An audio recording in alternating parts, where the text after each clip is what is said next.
Hey everybody, welcome to stream.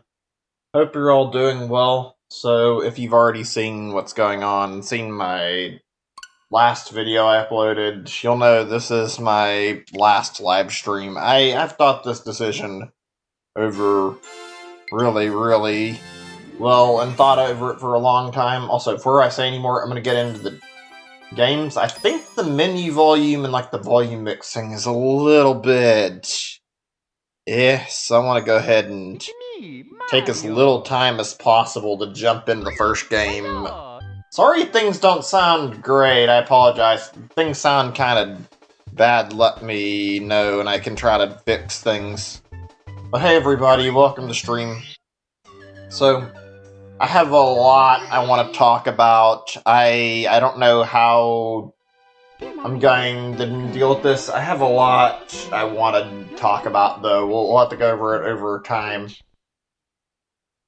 And yeah, I got digital. I bought a physical copy as well.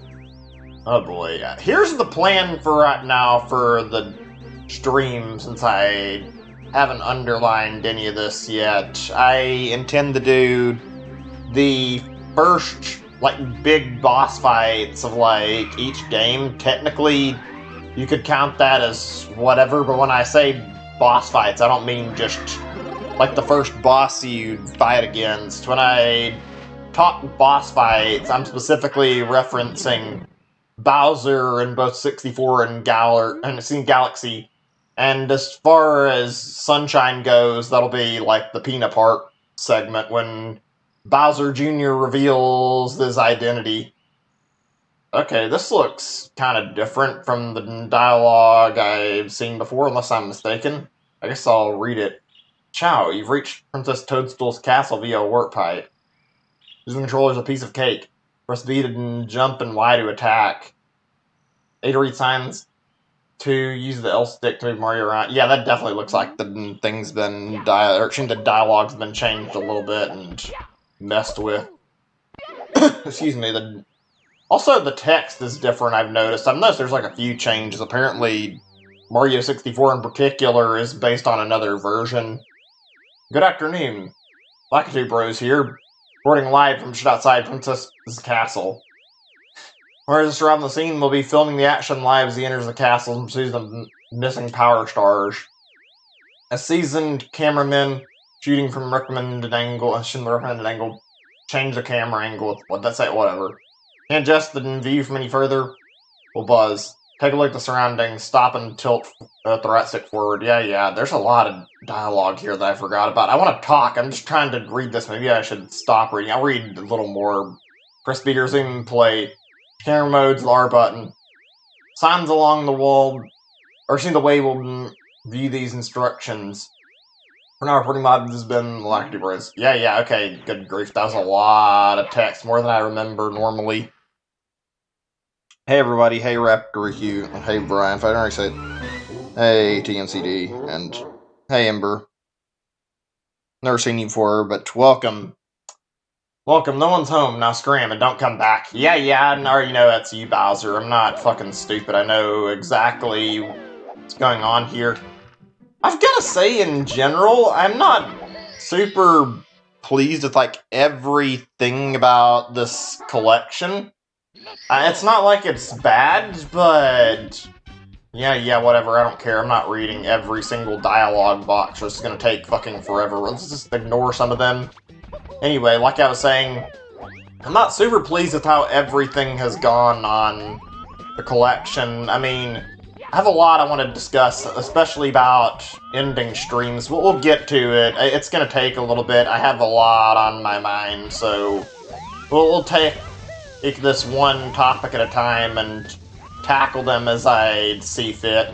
But yeah, I don't know, I remember the rumors for this being so much more cool sounding from what everybody was suggesting. It was oh, they were gonna do remakes of each game, especially 64, and touch it up, and what we got is so much less than what everybody was hoping we'd get. Everybody was hoping for proper remakes, because we all know Mario's the one Nintendo franchise Nintendo's not remaking for whatever reason, even though it's their literal biggest series. I'm the Big Bob-omb. Lord of all blasting matter. King of Babooms, the world over. Is this dialogue different? It doesn't... I don't recall King Bob-omb having quite this text. Maybe it's just been a long time. How dare you scale my mountain? What right do you set foot on my imperial mountain? Okay, this is sounding more familiar. May have eluded my guards. You'll never escape my grasp. You'll never take away my power star. Hereby challenge you, Mario. Star I hold. Prove yourself in battle. Can you pick me up from the back and hurl me to this royal turf? Maybe you cannot. Yeah, whatever. You blow steam, but you're literally one of the easiest Mario bosses fucking ever, King Bob-omb. I'm not scared of you. Speaking of Mario 64, maybe I'm alone here. I feel like a version of the DS version, like improved version of that would have been more welcome than the 64 version. Oh wow. Yeah, see that? I think I talked about this on stream. Mario's fucking model just suddenly went completely low textured out of the blue. Just completely got all these jaggy little lines on it. I wonder if I can get that on the video capture. I'm gonna see. Maybe we'll take a look at that in a second or two. I love that about this game. It's stupid, just how randomly he looks like that. Ugh. Good stuff. But yeah, this collection's been interesting. You guys been playing? Curious. What do you guys decide to play first? I've been doing Sunshine, actually. Hold on a second, I need to get to the back, and then there we go. I think we're good. I'm sorry if I'm taking a while to do this, like I said. People coming here. Alright, cool. You didn't have to do that, I appreciate it, though. What? Does it like you is defeat the Bomb King? The Bomb King? I said to ground me. Pick up the pace you undertake King Bowser by the tail. Methinks my troops could learn a lesson from you. Here's your star, as I promised, Mario. You'll see me again. It's the star from the menu. For now, farewell. I guess it's not all bad, this collection, when you, like, look past, like, the fact that it doesn't have a lot of improvements. They did a little bit for the graphics, but it's not really impressive either. Like, it's genuinely... I don't know, they touched it up a bit. We're gonna go out of this room and go explore some side. That's part of the whole point of these games. They're good, and I think all of them, except really Galaxy, give you a lot of freedom to let you mess around with your surroundings. So I'm gonna use that to my... Actually, I say that, really, Sunshine is pretty restrictive in how it lets you play, too. But yeah, I'm gonna take advantage of that. At least they touched up the graphics a little bit, like I said earlier. I feel like Sunshine, in particular, took a bit of a hit from, like, the changes, because Sunshine on GameCube was really pretty good experience, not amazing. Like, the big thing that's different between GameCube and Switch is the fact that there's, like, analog triggers that you can use to, like, control how much pressure you put into FLUDD, so you can kind of choose to do things at a certain rate and try to get as much water pressure as you want out of it, and that makes things a lot easier, and it makes it easier to control and, like, plan actions and do stuff in the game, and I don't know, playing it on Switch without that feels really incredibly awkward. Hold on a second.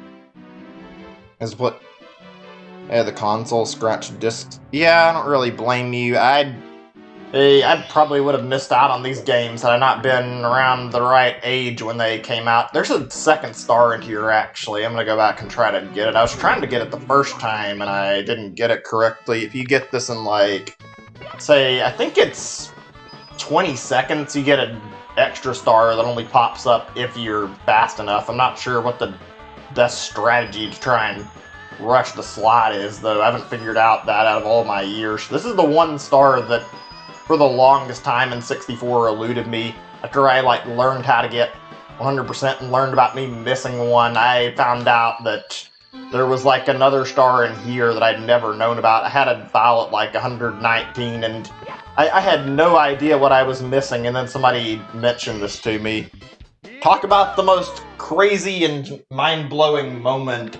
Suddenly finding out, like, all these years later that the fucking secret slide that I've known about for so long, I it suddenly has a secret that I never even knew was there. Just as a kid, that was incredibly mind-blowing. Hey there, welcome to stream, Banana Fizz Boom. Cool, good to see you again. I'm glad to see a lot of familiar faces. I guess now we can sort of move into this topic a little bit. It's been not something I've been eager to address, and for good reason. That it's depressing. I mean, it's gonna be depressing.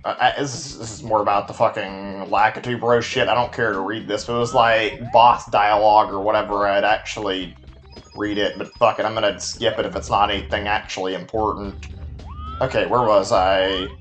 Right. I've had, like, a lot of things going on in my mind. I've been, like, considering my decision on stopping streaming for months now. It's not something that just kind of came up out of nowhere. I had to think about this and really decide if I wanted to stop. I will be honest that things didn't really get a lot of improvement. They were better from when I started, like I got more people hanging around, but it seems like streams always end with the same result of, like, nobody hanging around and watching, and that always bothered me a lot. That wasn't, like, the driving cause to stopping the streaming, and it was part of it, though, I'll put it that way. But, like, more than anything, part of what really put, like, a big problem in me streaming is, I mentioned this on the update video, I am having some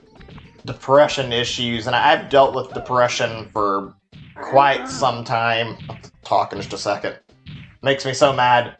You build your houses, your castles, pave your roads, and still you walk all over us. You ever say thank you? No. I'm gonna wipe your feet on me. Think I'll crush you just for fun. No problem with that? Try to pound me, wimp. Yeah, whatever. I don't care. It's a pretty easy boss. All the bosses in this game are mostly pretty easy, honestly.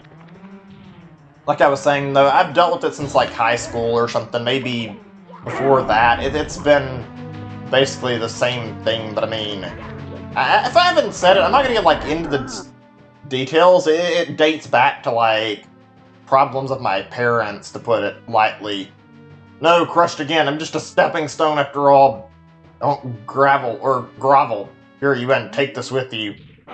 Like, me and my parents never got along well. I had to do a lot of shit for them I didn't want to do, and they were not the nicest to me and my brother. We had to do a lot of outdoor chores and other shit. I don't want to get into this conversation because I brought this up on stream a lot and already talked about it. It probably is attributed quite a bit to my personality and being so negative, though.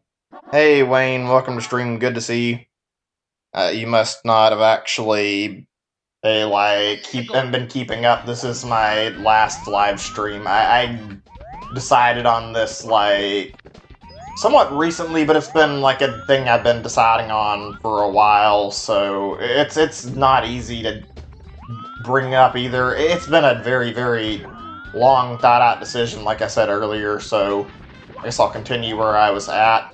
So, let's get over to, like, the meat of, like, this problem, I guess, and talk about it a little bit. I have depression, yeah. It's not an easy thing to deal with. As a kid, it was really harsh dealing with depression, and I mean harsh, because it started basically from, like, I realized, like, at one point that I didn't have a lot of friends. I already knew that, obviously, but, like, I never really talked to girls, and I started to get interested in, like, starting a relationship. I always struggled and couldn't do anything. I remember I only had, like, one single girlfriend out of, like, all the time that I was growing up. I met, like, one girl when I was in, like, 3rd grade or something. I met her at church, and we saw each other for, like, a few months. I don't remember what exactly happened. We just kind of stopped seeing each other without even, like, saying anything. It wasn't like we were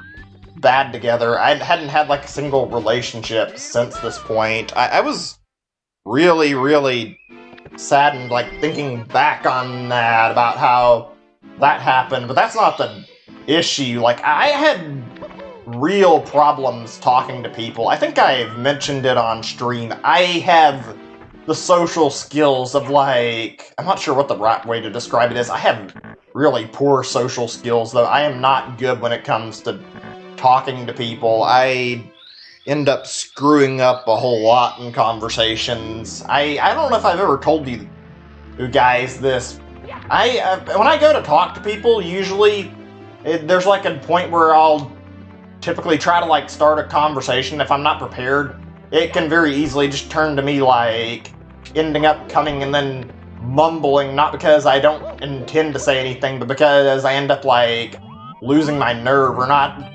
thinking what I'm trying to say like through well enough, and then I end up feeling really stupid and feeling really awkward. Like it happened a lot more when I was younger. I've gotten better about it as I'm older, but it's still like a problem I've dealt with every now and then.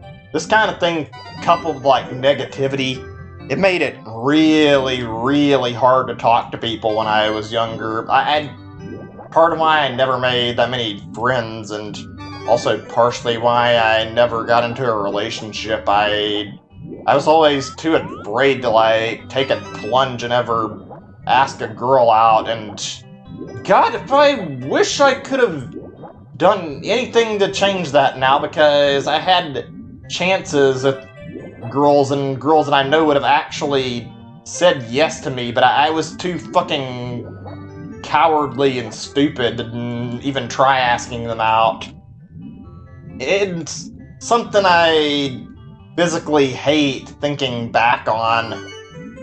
When I really stopped to think about it, my life, I hate saying this, and yet it's the truth. I feel like my life has had a gigantic series of mistakes that have just stumbled together. I've gotten at the greatest relationship with my parents. That's not my fault, though. I can't control that, but I have not been able to do anything romantically. I couldn't do anything to really control, like, my future, trying to work towards the dream job I want. I feel like a lot of my life I just spent wasted. I was stuck living with my parents for a long time, and when I got away from them, I got stuck living with my grandparents, and I'm 28 now, and I've only just now, like a year or two ago, got like my own place. It feels like my whole life was stuck with so many wasted years, whereas a lot of people, it seems like they get that freedom like right at 18 years old. I don't know. Hang on a second. Almost casket. I mean, you're not wrong, but I don't feel like I'm lucky with my circumstances even slightly. I feel like my life has had a lot of problems. I feel like I'm trapped and lonely, don't know what to do with my life. I feel like I'm just getting older and older, and I feel like I may end up alone for the rest of my years because I don't happen to be the best at talking to people, like I said earlier. Hold on a second, what store are we on? Oh yeah, we got down to the ship, okay. Anyway, so yeah, a little more about why I'm quitting, more than just like the depression stuff. Since I mentioned I thought this over, I have a lot of reasons I decided to like take this plunge. The depression is the big one, but there's other things behind this. A big part of this is basically I felt like particularly that I was not dedicating enough time to like my everyday life, and that I wasn't getting stuff done. I hate how I haven't been able to be in a relationship in so long, and that's not the only relationship I've been in. I had one other relationship like a few years ago when I was at some school in like San Antonio, but it was not the absolute best relationship. It wasn't bad. In fact, the girl I was with was really nice, but it didn't really work out. There's something I'm supposed to do. I forget how you get this eel to get out of the ship so I can actually go and get the star in there. This is the right one, isn't it? Yeah, I think it is. But yeah, where was I?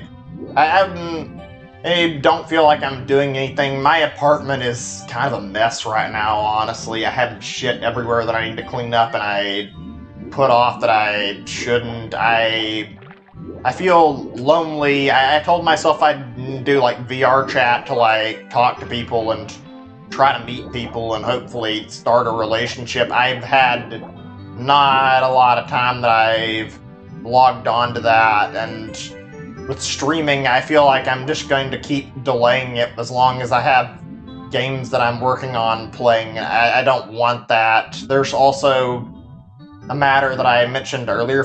Maybe I didn't say this already. I want to be a game developer at some point. In fact, that was like always my dream. Like for the longest time as a kid, I didn't know what I wanted to do with my life, and I couldn't decide like what I was interested in, like what my purpose was. And then one day it kind of just came to me like I'd played games my whole life. I'd like to try working on like a video game myself and try making something. That'd be a dream job for me to have my own game. I had like a game that I had in my mind actually since high school that I have wanted to make and have not been able to. It's been a good 10 plus years or more, and I feel like I may never see this game come to light because I've tried with game engines, and I am completely terrible when it comes to actually exercising patience and learning stuff. I think I tried Game Maker Studio 2 or whatever, and I ended up getting frustrated after not being able to figure things out, and when I should have really just been looking up like a walkthrough video to check on some things. Excuse me, my throat's acting up a little bit. Or lurking. It's alright, I mean, even just listening is helpful. I appreciate, like, any of the sentiments, though. It really does mean a lot that you guys came to watch the stream. Hold on a second, I'm actually just thinking for a second. I've actually was, like, thinking about this really quick. This is like a thing I thought about, and I was gonna say, I guess I forgot. I was gonna say, like, I don't think I'm gonna come back to streaming. I think my decision I made is finalized, but I have thought about, like, potentially doing something with, like, streaming in general outside of what I'm doing right now, which is a little odd to talk about and not the easiest to convey. It's that I want to say, like, right now, I have been thinking about, like, what I mentioned earlier about trying to make a game, and, like, this has been a thought that I thought of, like, for a while and considered. I've thought about maybe when my life is a little more cleared up and things are going better, I might actually try my hand at game development another time and try to actually do it and live stream me learning how to make a game and going through it all, just seeing how the process goes, seeing if I can figure things out. I don't know if it'd be a good series of streams or not, but that'd be the only compromise I feel like at this point. Maybe I could come back and maybe I might eventually decide to go back to streaming games, but that's the chances of that are very low, I think. I want to live my life now and focus on my goals in my life and what's important to me, because I feel like I didn't do that before, and I want to change that. I'll read this really quick before I say anything more really quick. You're to aid the power stars, and the door at the big star just ahead. You hear the princess calling? Yeah, whatever, game. We're going straight to Bowser, and I'm gonna kick his ass so we can move along to Mario's Sunshine, since my goal is to do, like, to the big first boss battles of, like, each game, so that means not wasting too much time in this. If also that's not the case. Yeah, I understand. It's been rough. I think but this is a tough thing to say, and it's the truth. It's not entirely the fact that I haven't had a lot of viewers. In fact, I even hate to think of it, like, I feel like I probably would have stopped even if I had, like, more viewers. Maybe not if I had a big audience, like 10 or 20 people, like, dropping into streams. That might have made me reconsider a little bit, but at the same time, like, the biggest thing that stopped this was not viewer numbers. What really got me to this point was the depression. More than anything, it's weighed on me really heavy. I can't even stress enough how bad it is. I hate saying this. It was pretty bad when I was younger. I had like a lot of shitty suicidal thoughts that I wasn't happy with, and I had to like fight the thoughts back, and I used games as an outlet to keep me happy and kept my sanity, basically. It felt like without games I wouldn't have made it as far as I did. Games are a big part of my personality. Also, like on this very same topic, the like depression has gotten significantly worse than it was before. Like, it's actually possibly worse than when I was younger, and that's saying a lot. I've been having these terrible suicidal thoughts again that I do not want to deal with, that I can't get out of my head easily. On top of this, I feel like I don't have a great amount of self-worth right now. It's happened to me a lot with these like thoughts, and I've noticed like lately when I'm going to bed, there's particularly problems with this. Like the past 2 or 3 nights, maybe it's not been the past 2 or 3, but it's been recent. Like, I've been going to bed, and like a very common occurrence that I have not been happy about has been happening, and right, of course, Bowser has to talk right before I can say anything. Whatever, we'll read his dialogue really quick. Tough luck, Mario. Princess Toadstool isn't here. Wahaha. Go ahead, try to grab me by the tail. It'll swing me around. Remember, like, you won't throw me out of here. Is it just me, or does it feel like the dialogue has changed a little bit? Like, I don't feel like the game was, like, this obvious about, like, how you fought the enemies before this. Maybe I'm just misremembering because I was younger. Like, it feels like they made the game even more of a baby game than it already was. I fuck these throws up all the goddamn time. If I get this right on my first try, I'd be shocked. Yeah, of course not. I'm not good at getting the speed where I want it and aiming him where I want to. I used to just do it like really stupidly as a kid and fucking just throw him like very slowly. I don't want to do that though, because it might take fucking forever. Anyway, back to the topic I was on, which is I've been having some problems when I've been going to bed. I've been having real bad depression bouts, and well, I've found myself, like, crying myself to sleep, like, the past few nights recently. It has been genuinely just... Really? The fucking camera wants to be annoying right now while I'm trying to fucking... Just let me fucking point at the spike I'm looking at. Maybe it's me. It feels like the camera's actually being worse than it is normally. Jesus. But yeah, I've been crying. I feel like I've been crying myself to sleep, like, more and more lately, and it's been terrible. I feel like total shit. I was a bit careless. Not as I had planned. Oh, the power of the stars, and I still had Peach. Blah, you'll get no more stars from me. I'm not finished with you yet. Let you go for now. You'll pay for this. Later.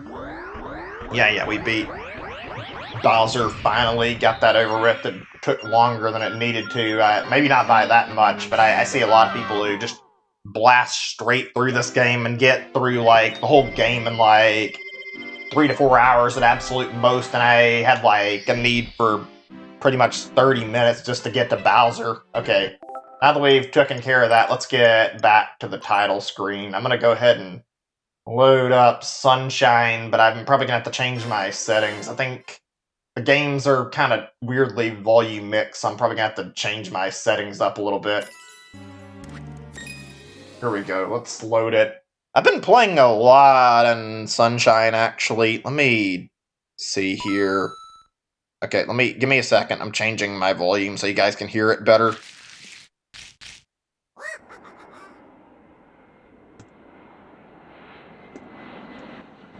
Alright, there we go. Let's sit back and just watch the opening cutscene. You guys want to see me do, like, from the beginning, or... I was gonna do, like I said, with the bosses, but I thought about this a little bit, and I was considering this before. I can also play off my save file I've already started if you guys are more interested in that. Right, I'm gonna shut up and let this opening cutscene play at least. It's pretty nice. The voice acting in this game is a little weird though, I'm not gonna lie. Not like it's bad, but it's odd. The world's finest resort facilities, a spectacular amusement park, and succulent seafood. I love that face Mario makes. His eyes like that. Oh, goodness. This is some crusty voice acting, though. If you guys haven't heard Bowser in this, it's something, to say the least.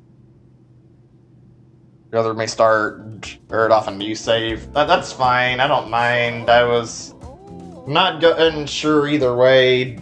I've been doing a lot in the game, to say the least.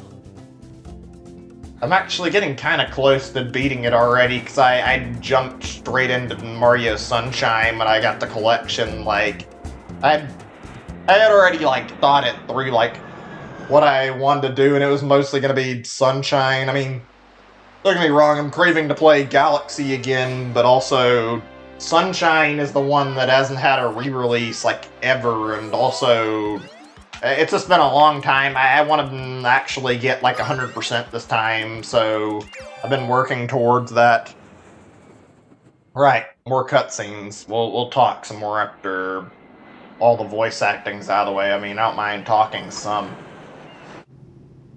Oh wait, are they going to repeat the insane cut? Oh wait, never mind, this isn't the same. I thought for a second we were going to see Mario making that face again, but thankfully we don't have to deal with that. The only problem I have with cutscenes is there's a bunch of cutscenes here.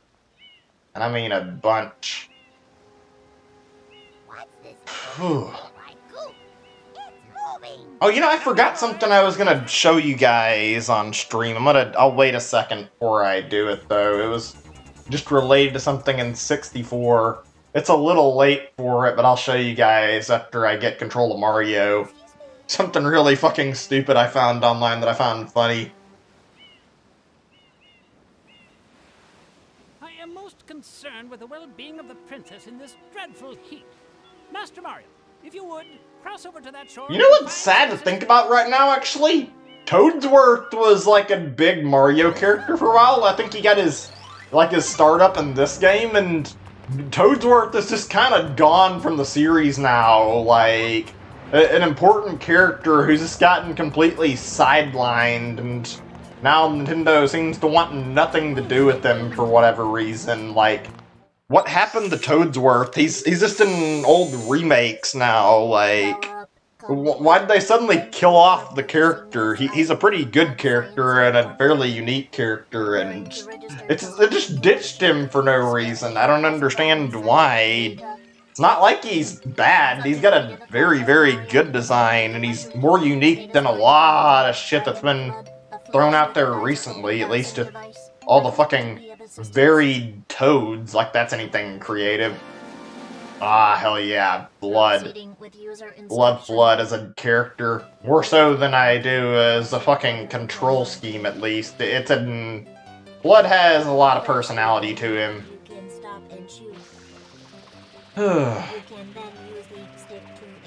Where was I? Oh yeah, I was gonna say, I was talking about the controls, which I guess we can do that now. I gotta say, out of every 3D Mario game, like, in particular, Sunshine is probably the worst controlling, and I would hate to say it, not counting, like, 3D Land and 3D World, it's probably got the worst gameplay overall. It's just not as good as 64 Galaxy, and I like Odyssey, and I don't think the movement's as good, but like, I want to say, excuse me, Odyssey's got better movement, but like, Sunshine's movement is really awkward and clunky. It's not easy to work with, and the fact they took away the analog triggers, you can't even use a fucking GameCube controller with like analogs anymore. You can use it as but it'll like register as a Pro controller. Like, they pretty much stripped out any actual reason to use a GameCube controller on this, and the newer control scheme is actually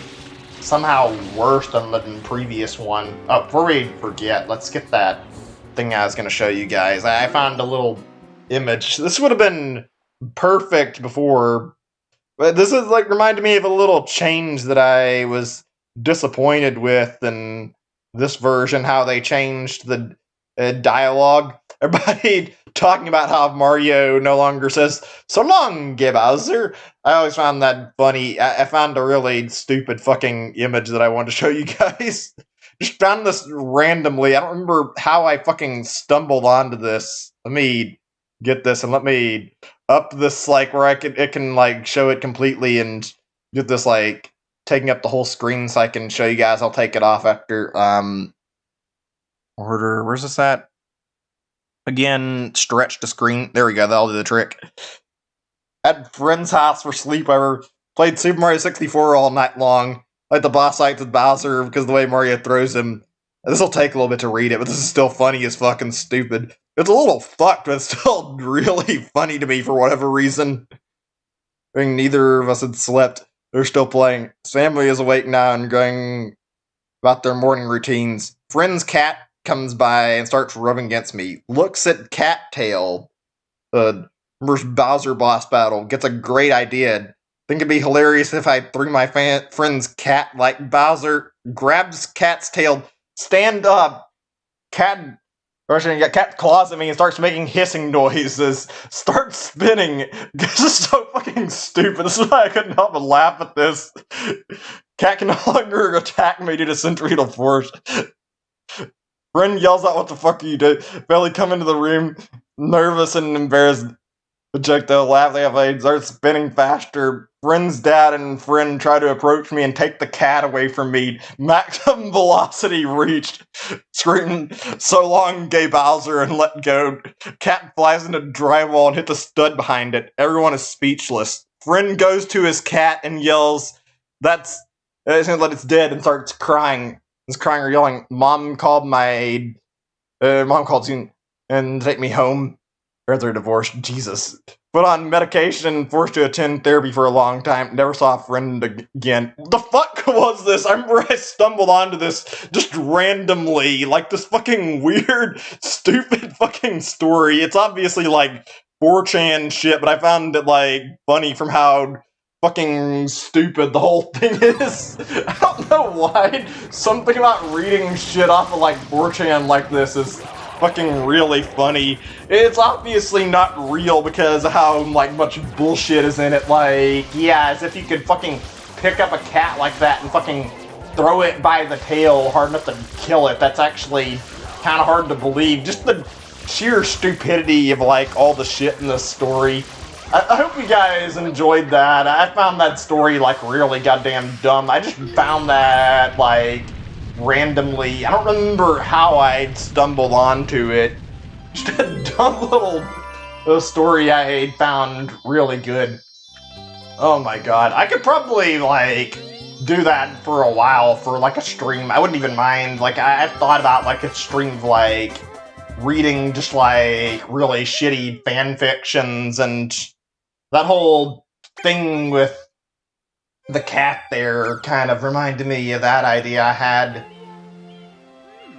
Right, more cutscenes. I'm glad I did it now because now the game's gonna be busy talking and doing a lot. I'm gonna shut up a little bit since I did just speak a whole lot to read that story. Took like a good minute or two, maybe a little more to finish reading that. Come to think of it, this part is fucking really weird. This may be like one of the most oddball stories in a Mario game. Mario goes on vacation and then he gets fucking put in jail over some imposter polluting an island. Like, what the fuck is with this game's story? It's good, but it's bizarre. How can one not be aware of what is going on? Though it is daytime in Delfino Plaza, our poor residents tremble beneath a veil of darkness. Expert shine scholars have determined that this darkness has arisen because all of our guardians, the shine sprites, My god. have vanished from their I think I've played this game like one other time after release, and it's only been like, I don't remember. It was on my first YouTube channel I played. I think I played it like around 2008 or something for like a playthrough that I don't think I actually ended up finishing. It is none other than Mario. Objection! Overruled. I judge the I don't know why, but I almost feel like this would be a perfect time for a really stupid, cheeky Phoenix Wright reference. Obviously, wouldn't really fit in place here now. Not be allowed to leave. Court adjourned. Yes, okay, cat.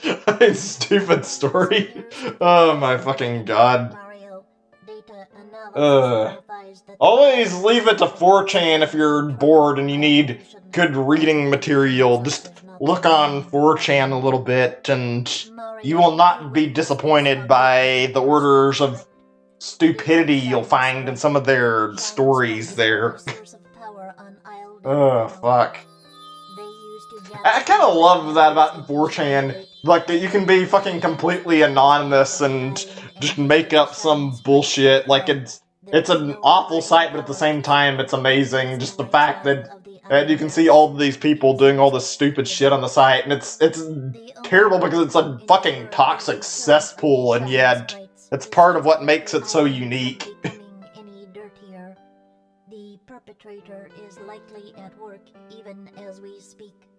And you, Mario, are being treated as a criminal. Tomorrow we must do our best to resolve this situation. You know, I remember, like, one thing about this game I found odd.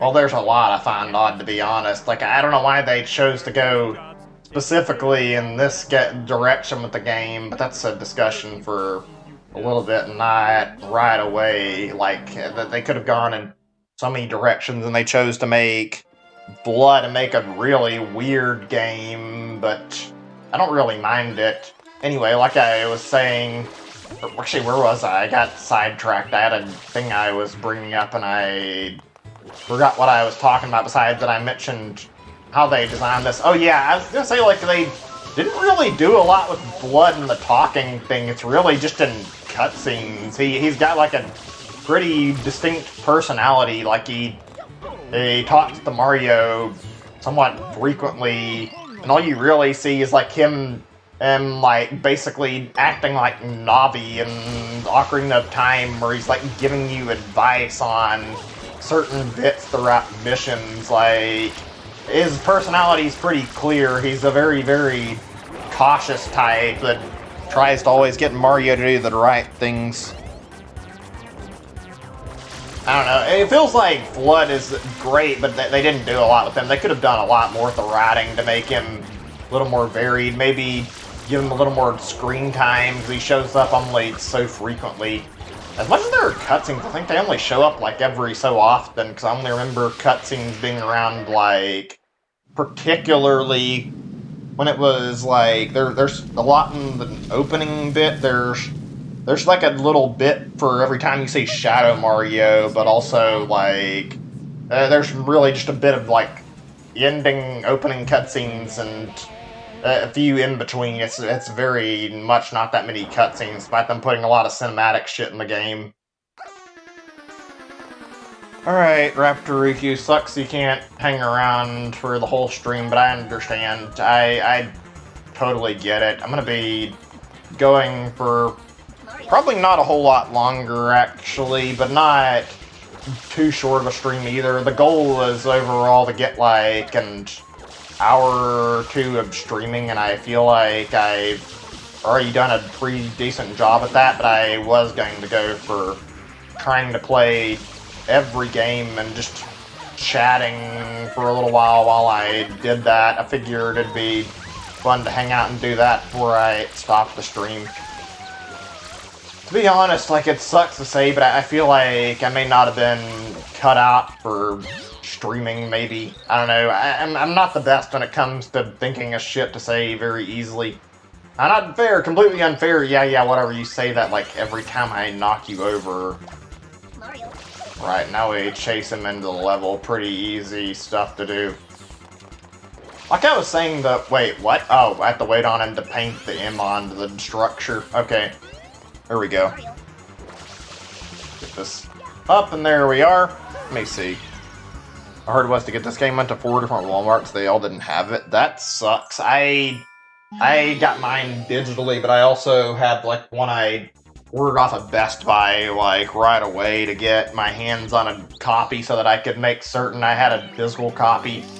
I've been like thinking about like going down to get, another copy purely to have like one that I can actually open up if I want to hold on to the cartridge and actually use it, and then have one more that I can keep sealed. That way I can just have like a sealed copy and one that's not. That way I'll have something to remember this by, because it's a very, very important thing considering it's like it's limited release and it's probably, I don't know how they're gonna handle this. I mean, maybe they'll re-release it, but I want to have one just in case they never do anything with this again. I feel like they're probably gonna do something.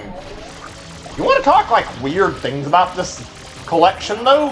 Where the hell is Galaxy 2 at? Like, Galaxy 2 fits in with these games pretty perfectly, with the only distinct difference being that it's not like a big game in the same sense of being like a new Mario game where it's like a new, what's the right word I'm looking for? Well, like, these are all new adventures, I guess, where Galaxy is continuation of Galaxy, even though the story is not the same at all, and they basically pretended like Galaxy 1's story never happened, but like Galaxy 2 is literally on the same level and it's got the same design principles as like these games do. The fact that it's not in this collection is really shocking to me, and a lot of people have parroted that, but I mean, it's kind of accurate. Like, why isn't it in the game? It makes sense to release it with the collection. It's literally a very big part of Mario's legacy, so why not bring it over and have it in the collection? Why not have 4 games instead of 3? I think the whole lack of effort they did would like actually be a little more forgivable if they actually put Galaxy 2 into the game. Like, it'd be much better that way. It's definitely got a similar story. It's literally like they give a different take on the same story, but they'd have like completely different levels. There's like a few things that are shared in terms of levels or whatnot, but when you play Galaxy and Galaxy 2, they're 2 entirely different games, and it's not hard to see why. They basically go for very different storytelling approaches. I feel like Galaxy 1 was much better in that regard. Galaxy 1 actually had a fairly good story and it was simple, but it was still good, and like there was enough deep shit that you could look into. It was really good. Galaxy 2 just fucking took that and tossed it aside in favor of, nah, fuck that, Mario doesn't need story, and focused on the levels more than anything. I don't know, I liked about Mario Galaxy 1 a lot more. You got to learn a ton, you got to find out about all sorts of stuff, lore building. Rosalina is like past all sorts of shit. There was good stuff. Even the sense of like Bowser taking over felt more grand and unique than it did in Galaxy 2. Galaxy 2 is just not got that same sense of wonder and structure, and I also like Galaxy 1 like significantly more. I feel like I enjoy Galaxy 2, but Galaxy 1, I still feel like Galaxy 1 is the stronger game any day, because of the fact I like most of the stars in that and also the story too, so yeah, I have stronger feelings toward Galaxy 1. If I'm being completely honest, Galaxy 1 is literally my favorite 3D Mario game of all time. It is such a good game. I don't need to feel about it. You need to stop talking here, since it's literally just Petey Piranha screaming. Honestly, even though I'm disappointed about the not getting remakes thing, Galaxy still looks kind of nice with like just what they did to it, and they didn't do that much. They just sharpened up the visuals a little bit, but it looks good, really good. Galaxy, like back in the day, I'll be honest, Galaxy looked pretty good on like standard TVs. Like, I remember people saying that it looked like as good as like certain HD games at the time, and I kind of agree. I found myself feeling the same way about it, and it's a really gorgeous game. Seeing it like fully in HD now and like actually have like none of the same problems that out of the Wii, it's even easier to appreciate the visuals.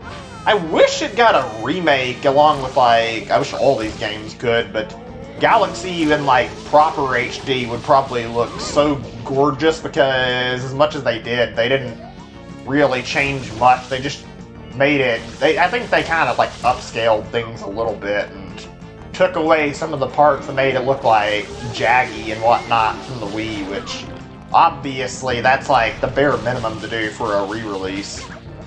I think out of like all the visuals that are redone, actually, as far as I can tell, Sunshine seems to have the most actual changes to it. Sunshine's got like a lot of touch-ups in places to make it look better so that it doesn't look like a GameCube game quite as much as it used to.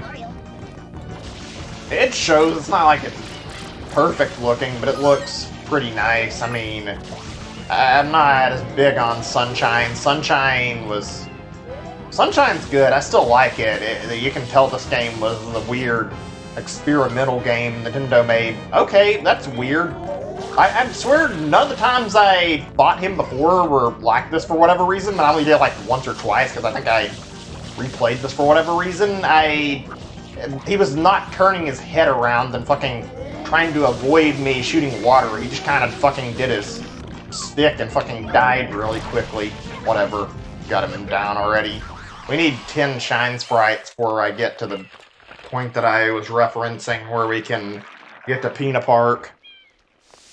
Also, yeah, I don't know how I'd feel if they did Galaxy 2 as a DLC. I'd feel like that'd be a bit of a slap in the face, to be honest, to have it as a DLC. I don't know, maybe that's just me. I feel like charging another, or like $20 for Galaxy 2 would be really lame when you've already paid for like a big collection. It's like all of Mario's big adventures, and it feels like they're like implying that Galaxy 2 isn't as important as the rest of the games in the collection, which is, I don't know if I would completely agree with that. It's one of the it's like the first big proper sequel in terms of 3D Mario games, and it's also like it's sold really goddamn well and improved upon what Galaxy did. So yeah, I think Galaxy 2 has a pretty strong legacy, and not seeing it in the collection sucks, and seeing it released as DLC would be lame. Even seeing it released for like $20 extra would suck. I'd rather them do it as a free DLC, but I mean, I doubt Nintendo will go that route. I'd be happy if they did. I mean, that'd be the best case scenario. You know what the worst part when you look at this is, though? Like, more than anything, the prices in this collection are kind of absurd when you like observe like everything all together. Galaxy is a $60 game, but it got re-released on Wii U for like $20. Same with Galaxy 2, I think, and excuse me.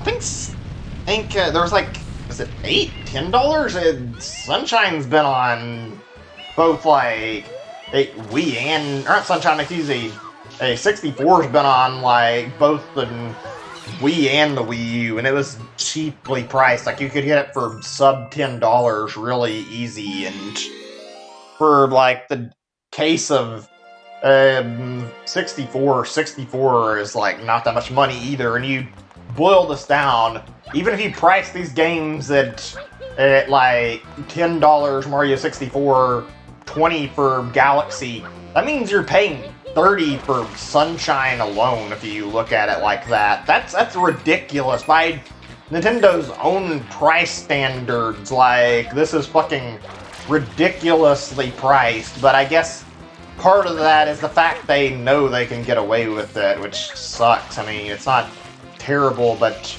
in Sunshine, if you've ever looked for a copy of Sunshine online, there's a lot of people scalping for it, and it goes for like $80 to $100, I think. So I'm sure Nintendo took that in stride, knowing they could sell it for this and like sell it in this collection for real cheap and get their hands on it. We're gonna get people to get their hands on it for the $60 value so they can make a lot of money. I don't know. It doesn't make me feel great seeing the pricing of this collection. Especially not when there's better collections that have, like, same amount of content or better content and they're priced, like, far cheaper. Like, look at the Crash and Bandicoot trilogy collection, as well as, like, the Spyro Reignited trilogy. Those both have 3 games and they're only $40. And they do a fuck ton more for their games than Mario All-Stars does. The Mario 3D All-Stars, the original Mario All-Stars actually has a pretty decent value to it, honestly. Not the Wii release, but like the original release did. Oh man. It proved to be good. If I intended, yeah, I'm not sure how I feel about that whole thing. I'd probably buy Galaxy 2 for $20, even if I wouldn't be happy to buy it for that price. I'd be disappointed they were jacking the price up that high, but at the same time, I guess, like, whatever. I don't know, it sucked to see them releasing it for that high and leaving it out of a collection like this. I almost feel like there's a good possibility, maybe I'm wrong, that there might be another collection that happens in like a couple of months. And I don't mean like something like how there was Super Mario All-Stars plus Super Mario World. I mean, they could do like a collection where they do 3 more games and they would be able to sell it for $60 probably, even though it'd be a harder sell. And I'm sure there's people who are probably thinking like, well, they don't have any more left what they put together. There are surprisingly enough games for them to make one more 3D collection, though. They can do Super Mario 64 DS, they can do Mario 3D Land, they can also put in Galaxy 2 as a collection of games, so they could use that as their marketing point and end up selling a new collection, although I would be disappointed if they went that route. I feel like if they do that kind of thing, they do a collection like that, then they'd better price it well. I would not be happy to see blooper surfing, right? I was trying to make sure I'm remembering this. This is not a very fun mission. A lot of these missions in Sunshine are kind of lame. Anyway, back to what I was talking about. I don't know, those games don't stand up as well as some of these do. I mean, 64 DS is good. I like it. I don't know if I like it as much as the original Mario 64 or not, but I do feel like I would be very happy to play that version again. There's a lot of new stars in it. They made a lot of quality changes. The biggest problem it had was like having D-pad controls and not having the same range of movement that you had on the original. There was so much more in that version, though. Hey, I'm fine. Welcome to the stream. Good to see you. Been talking a while, talking about like how this is gonna be the last stream. It's not an easy topic for me. It's been rough discussing it, but I figured I would talk about this a little while and go over it. I've already like gone over like most of that. Actually, there is a little bit of something I didn't really talk about that I could talk about. You guys ever, like I talked about how I wanted to make my own game, and I might actually consider the idea of like game development streams at some point. I'm gonna say, like, you guys ever want to make your own game, like any ideas you've had, like feel free to talk about your stuff. I want to talk about my game idea a little bit, and I don't mind discussing it and telling you guys a little about what I had in mind, because I didn't say anything about it, so might as well talk about it a little while. Anyway, I guess I'll discuss this. This idea has been bouncing around in my head since high school. It's heavily inspired by Kirby. Excuse me. The biggest reason I've had for never talking about this has been that I've been actually worried that somebody would steal it, but I mean, I really doubt that now, especially on like a small live stream. Like, it's basically like, it's a weird concept. It's gonna sound odd. like I said, inspired by Kirby. You play as like a little 8-ball was the idea, and it's this 8-ball granted life through like some. I don't remember like what I came up with for story. Everything was like not completely finalized, and you'd get like power-ups that you'd be able to use permanently, all inspired by like Kirby, and there were going to be like total of 6 power-ups. The gameplay, you could sort of think of it like Kirby and the Canvas Curse, like sort of like that, how you rolled around and like did stuff like that. The gameplay was going to be not the same, but very similar to that, where you would like be rolling this ball around as like your primary form of movement, and using like a wheel to like select like a power up and like give yourself a certain power you wanted to use in a specific moment. The idea was you would go through like, I think it was going to be 8 worlds, maybe it was a 6, I don't remember if I had set up all, yeah, it was going to be 8, that's right, I had 6 power-ups set up, and you get like your first 6, then you do like 2 other worlds, and you'd get like, every time you beat like a main boss on a level, or the end of the world, you'd get like a new power-up. The idea was you'd have like 8 levels, like how Yoshi's Island is done, and you'd go through like a mid-boss, and then you'd go to the end boss when you reach the very end of the world.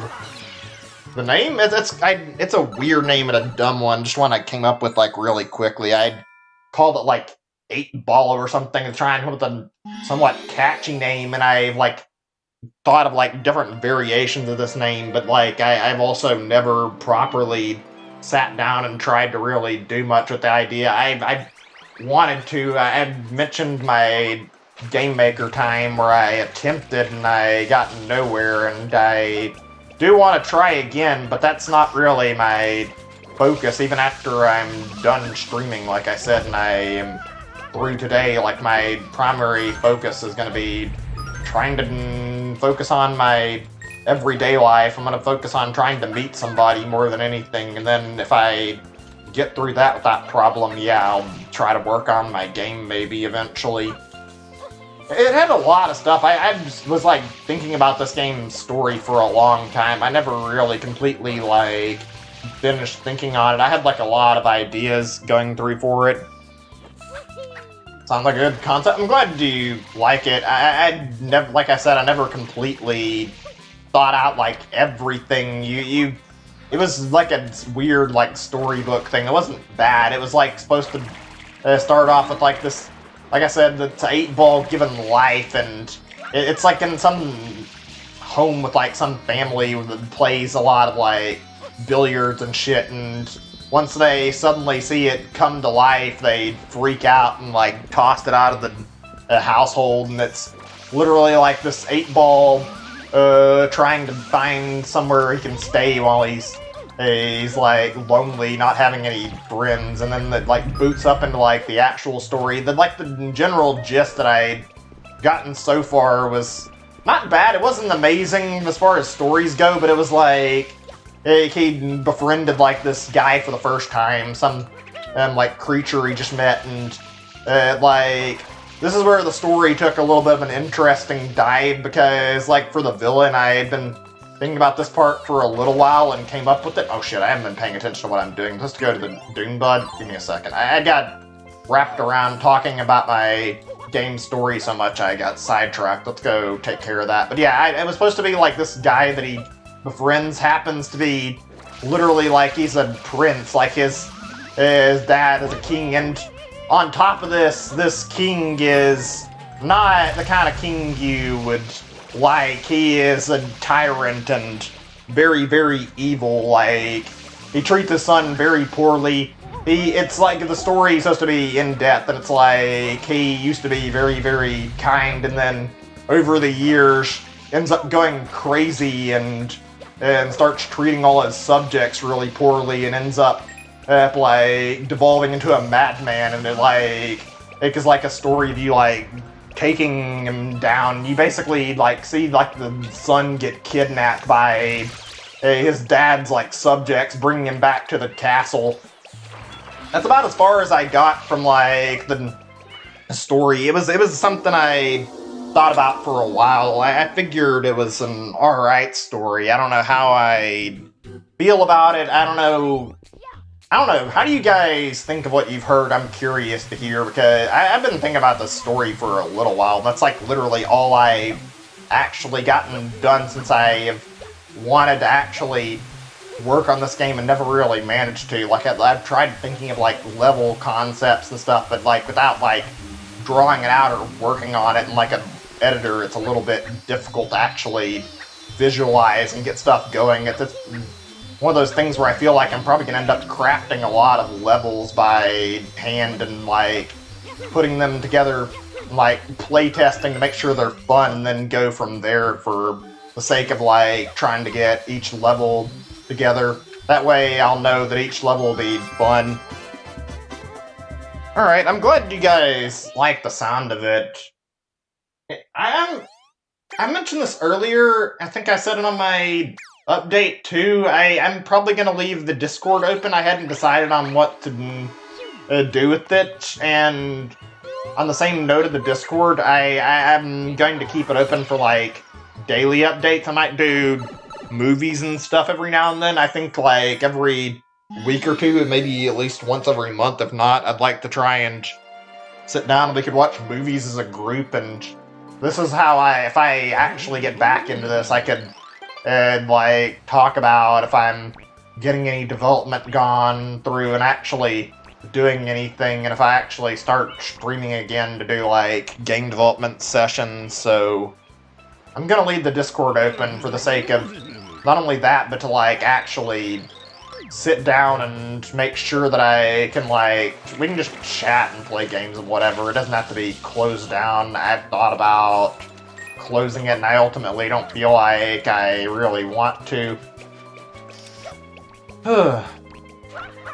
One of these days, I hope I can do this. I hate saying it like that before. I had this game like in my head for a good 10 years or so and never got around to like getting anything done, unfortunately, and I really do want to make this game a thing. I've had a lot of game ideas bound around in my head, but out of everything, this is the one I've always thought about, because it's like the first one, the one I really wanted to make for a long time, and I ended up keeping this idea because I liked it and I wanted to make it, and the fact I've never gotten any progress on it makes me sad.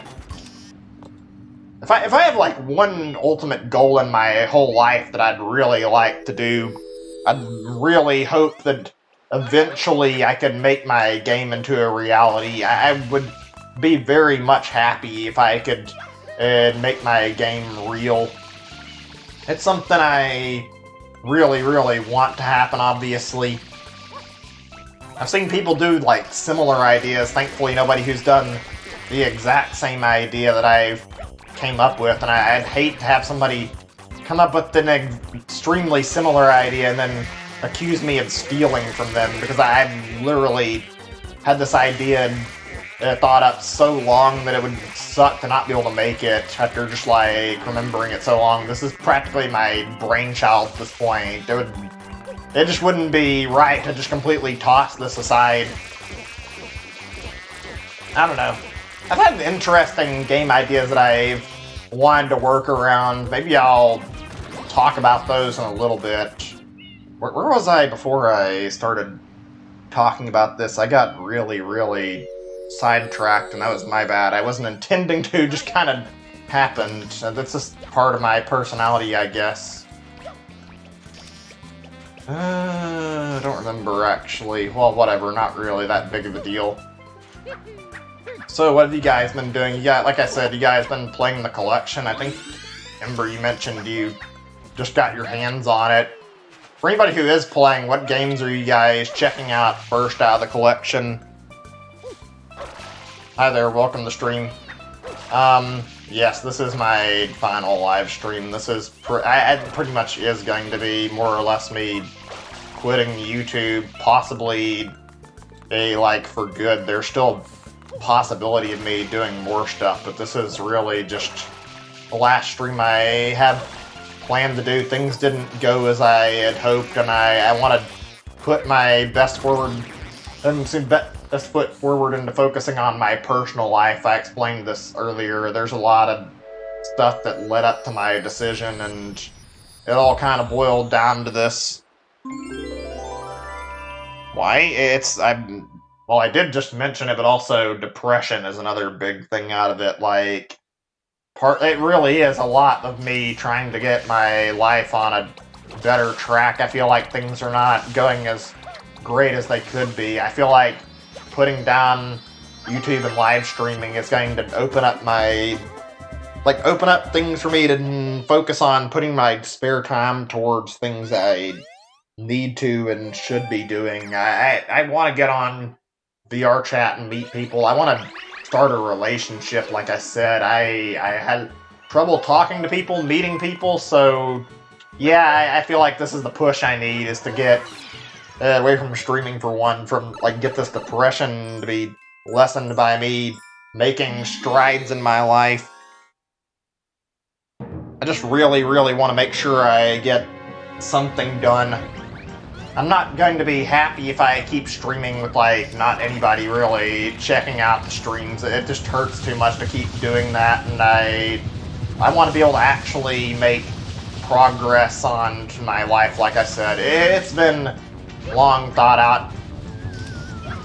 It's weird to say. I remember I started YouTube a long time ago. I've done 2 accounts, technically, like my main account a long time ago that I abandoned after things didn't work out very well, and then I started this account to do live streaming and other stuff, and when I didn't think I was going to see myself quitting here. In fact, I didn't even care about the views, and I'll admit things changed a little bit, but in general, one thing I've got to say, shoot, what was I gonna say? I got distracted. Shit, this is a big problem I said earlier. I hate it. I have something right in my mind that I want to mention, and I end up forgetting what I was gonna say. But yeah, things didn't go as I'd hoped, and things changed. I kind of realized that it's a big problem I've been facing before about feeling lonely and having no relationship or feeling depressed was my real biggest problem, that live streaming wasn't going to fix things. That's what I was trying to say, and before I got sidetracked, I felt like it took me live streaming to realize that even if I did get any popularity on live streaming, nothing would really change. Hey, I'm fine, welcome back. It's alright, I understand. I'm trying my best to keep things interesting, and also, if you guys have to leave for a few minutes, I totally get it. I'm surprised actually how long this is taking, not by a lot. Another thing this is just a weird thing to say, but it's true, I'm not great with live streaming because I'm not great at handling several hours of doing stuff at a time. I can play games in my spare time fine for hours on end, but I'm not the best when it comes to talking or keeping my stamina up. I feel like I'm actually sitting here and trying really hard to keep my focus for several hours, even when it's 2 to 3 hours. That's something I struggled with for a long time. I've never been great at it. Never been a good fit for that kind of thing. I guess the reasoning I can play games in my spare time so long is I don't have to talk any. It's just I can focus and do whatever and just keep playing games. Yeah, that's the big thing about it. That's part of it. It's still nice to have people to talk to, but not having that actual contact with another person is a big part of it. Also, shit, I'm doing really bad at this. Which part of the sand dune is it again? I think I have to sprout up this one. I should have hit this wiggler over by now, but I've been missing the spot I'm supposed to be sprouting up every time he runs by me. Yeah, that was the right one. I think I sprouted it a little bit late, though. These boss fights in this game are mostly pretty easy. This one's a little bit annoying because the timing is really awkward, but it's not hard. I don't think any boss fight in Sunshine, really any of the 3D Mario games, is actually that challenging when I really boil it down. Maybe Galaxy to an extent. But yeah, it's not like it's anything personal. It's just hard. Even I've had a lot of good friends I've met online, actually, and I'm not talking YouTube, but I mean, I've met a lot of people I appreciate, all these fans that actually show a lot of love and care, like, that's something I appreciate a lot. But, like, I've had people I've met over online that I've had really close friendships with, but not having that, like, actual contact and not having the option to see them in person, it's like, it's not the same. It gets really lonely when you have to, like, deal with just being stuck alone for a while. Hang on a second, what is going on? Ian is in here. Who is that? Actually, sorry if I didn't know what was going on. Welcome to the stream, though. Sorry if I'm, like, reading the messages and, like, a little confused here and there. Wait, what? Is that a problem? I'm not sure what that's all about. Whatever, though. Like I was saying earlier, there's not anything wrong with the fact that I haven't met people online. It's just that, yeah.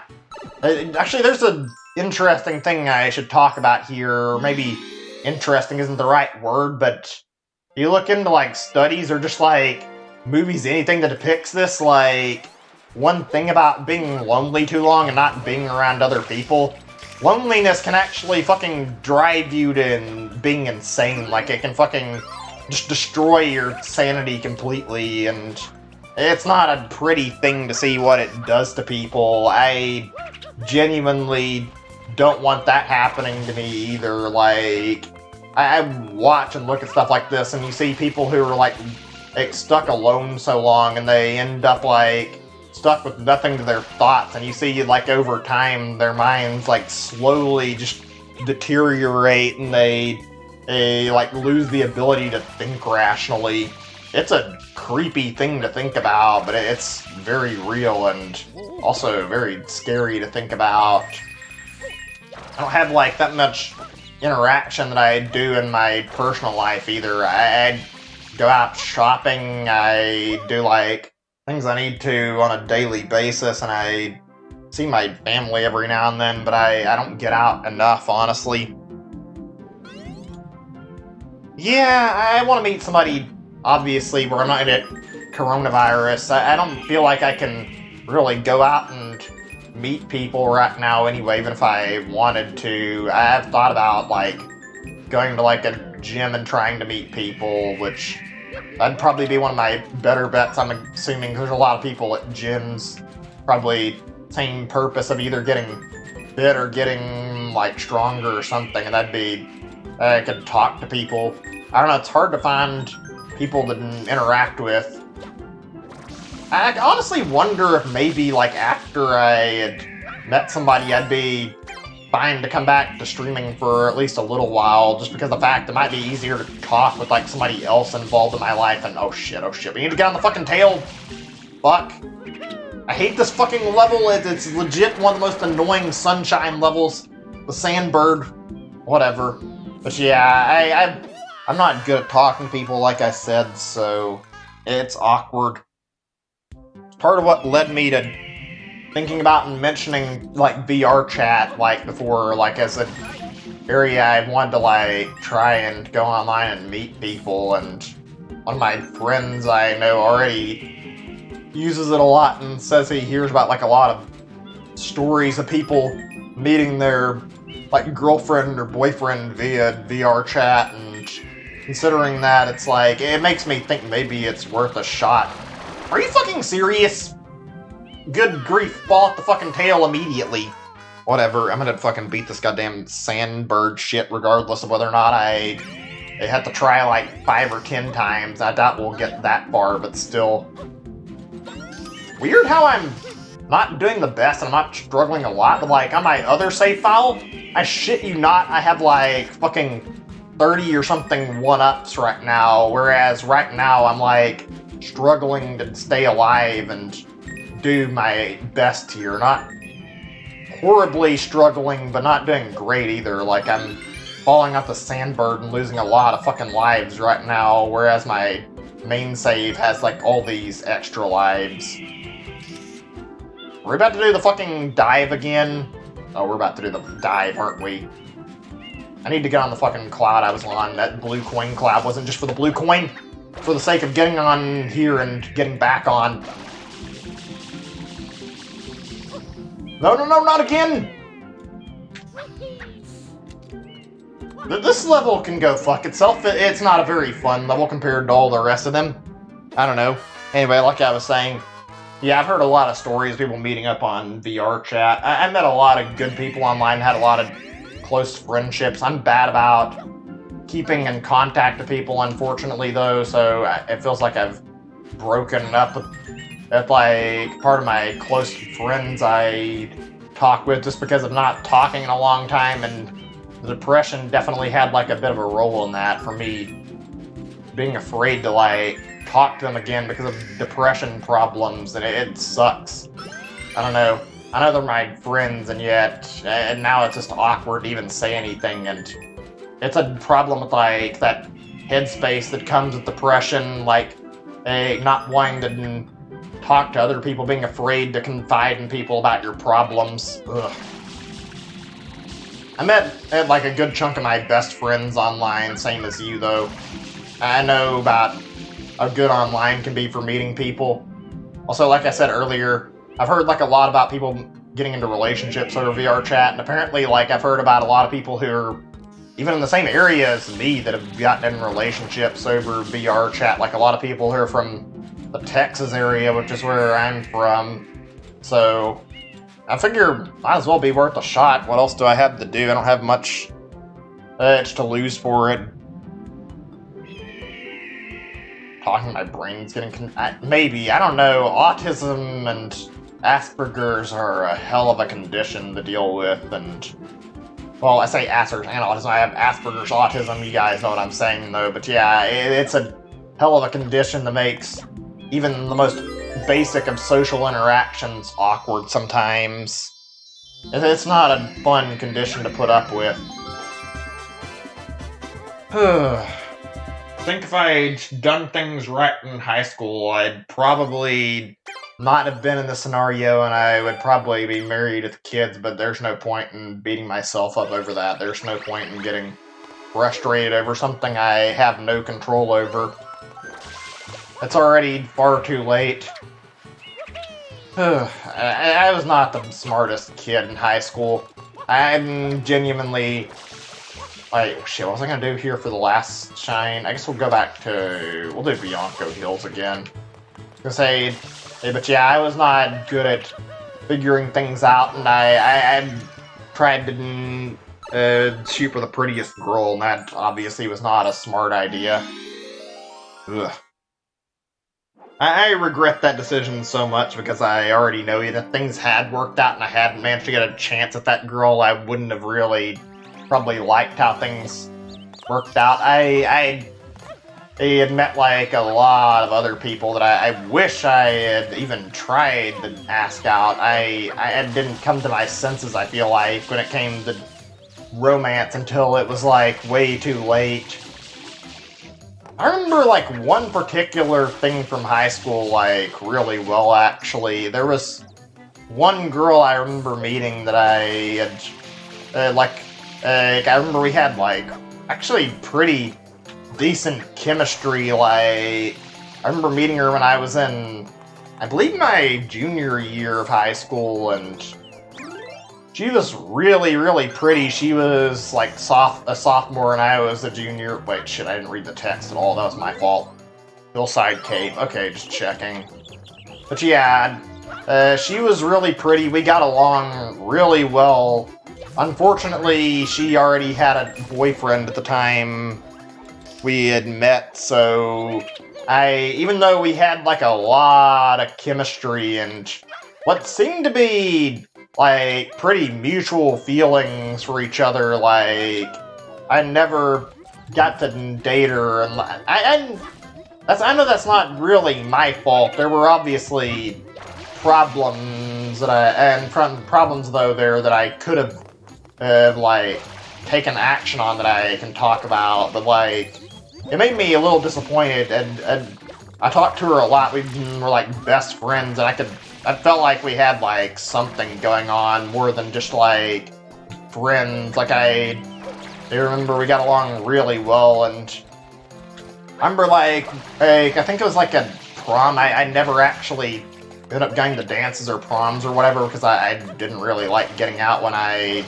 didn't really have anybody I'd go with, and I was lonely most of the time, so naturally I didn't even try to go. And like, I remember like when it came time for prom and I was like they talking about how like asking us if we wanted to go or like pay to like pay for like the next year's prom or whatever, because of the fact that I think it's like the junior was supposed to pay for the senior prom or something, and obviously both of them were allowed to go. Like, I found out like kind of late, like when I was like already determined not to go, like after it was far too late. Like we were talking, this girl and me, she'd already said that if I had asked her, she would have probably went with me, and I remember feeling a lot of regret at like not even paying for it or trying to go at that point. It wasn't like I could have known this was going to happen, but still, it did not feel great knowing this. And I think I remember something about like her boyfriend at the time. They were both in high school. I think he was like a year or two ahead of her, and remember she said he didn't want to go to like his prom or something, and like because of the result he was annoyed about that. That wasn't the only thing, but like on top of this, like the next year she was like I thought of asking her, and like it was like going with her boyfriend. I think she wanted me to go with her, but and I'm not gonna go there and hang out while she's with her boyfriend. It was weird. She was alright. I've met her boyfriend too, and he was an alright guy, but you don't want to be around a couple who's already like well established. Even if you do like a girl, not only do you end up feeling weird and like feeling like a third wheel, but also on top of that, like it's only natural to end up feeling jealous at something like that. That was a really pained time in my life. I wish things had gone better there, but I don't even know if things would have changed even if I was to go to prom with her, so probably wouldn't have really been any different, to be honest. Oh, you know, actually, I'm gonna change the topic for a little bit. We can go back to this topic and talk about, like, romance and shit for a little bit later. I don't mind discussing it more with you guys, but I was gonna say, like, I don't know if I mentioned this earlier, Sunshine's mobility compared to every other... God damn it, I'm bad about the jumps here. This is tacking onto what I said pretty perfectly, but compared to like every other 3D Mario game, this game has such bad mobility. I don't know what they were thinking. I'm glad its Blood is like a unique concept and they put like a lot of effort into it. It's cool, but at the same time, like, my god, when you lose Flood and you play these levels, the game's flaws, they really start to open up really quickly.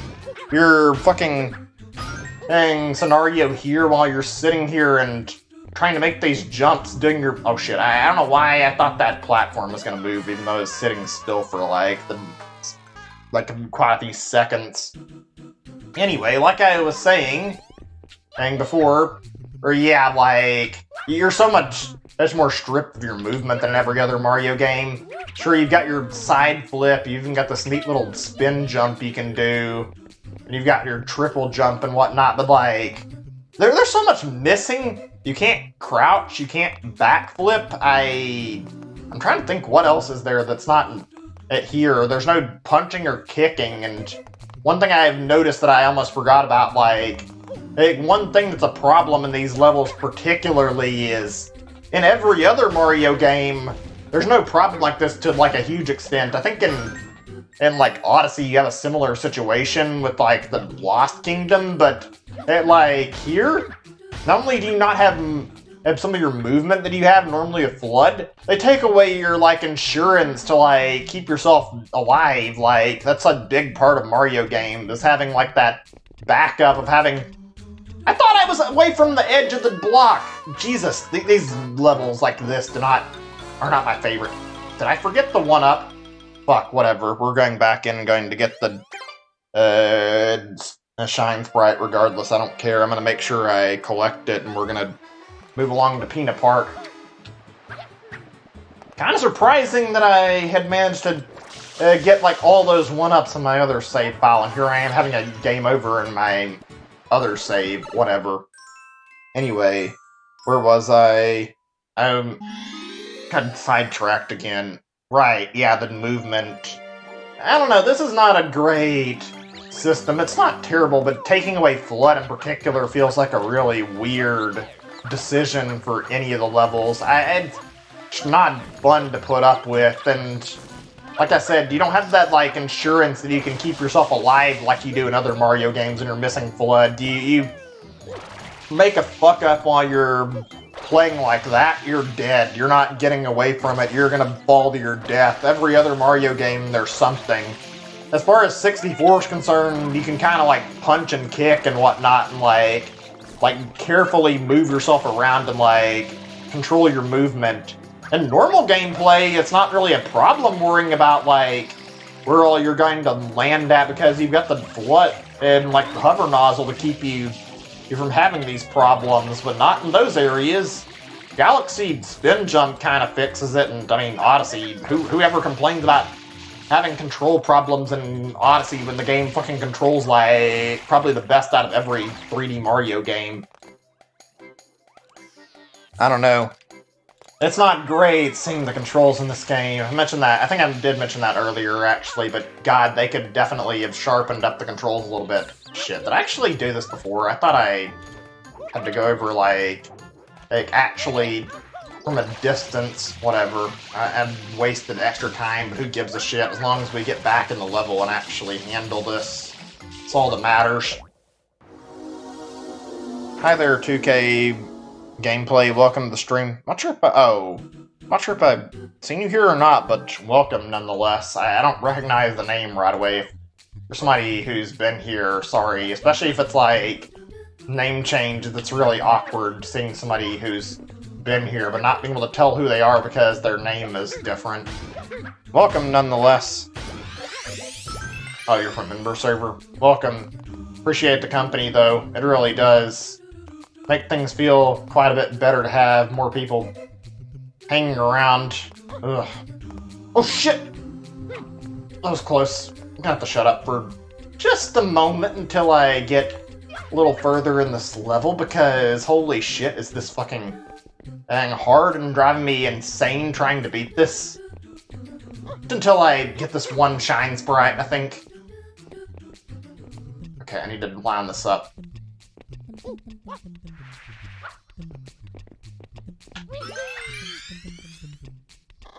No! Oh, that was close.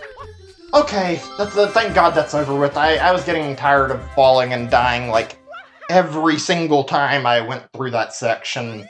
And that didn't happen very much in practice. Obviously, it's happened in these little secluded levels plenty, because that's the whole purpose, is to test your Mario ability and see how you deal with the levels while you don't have Flood, but still. Right, let's go to Peanut Park finally and actually get on to the battle we've been waiting for. It's taken a little longer than I have anticipated. I mean, this isn't too bad. I think about an hour for this point in the game is roughly what the normal time is.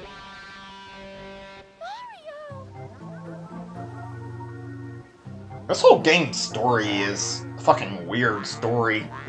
When I stop to think about it, the Shadow Mario thing is bizarre even after you see it explained to you, because the implications of what's going on with Shadow Mario and it not just being purely Bowser Jr.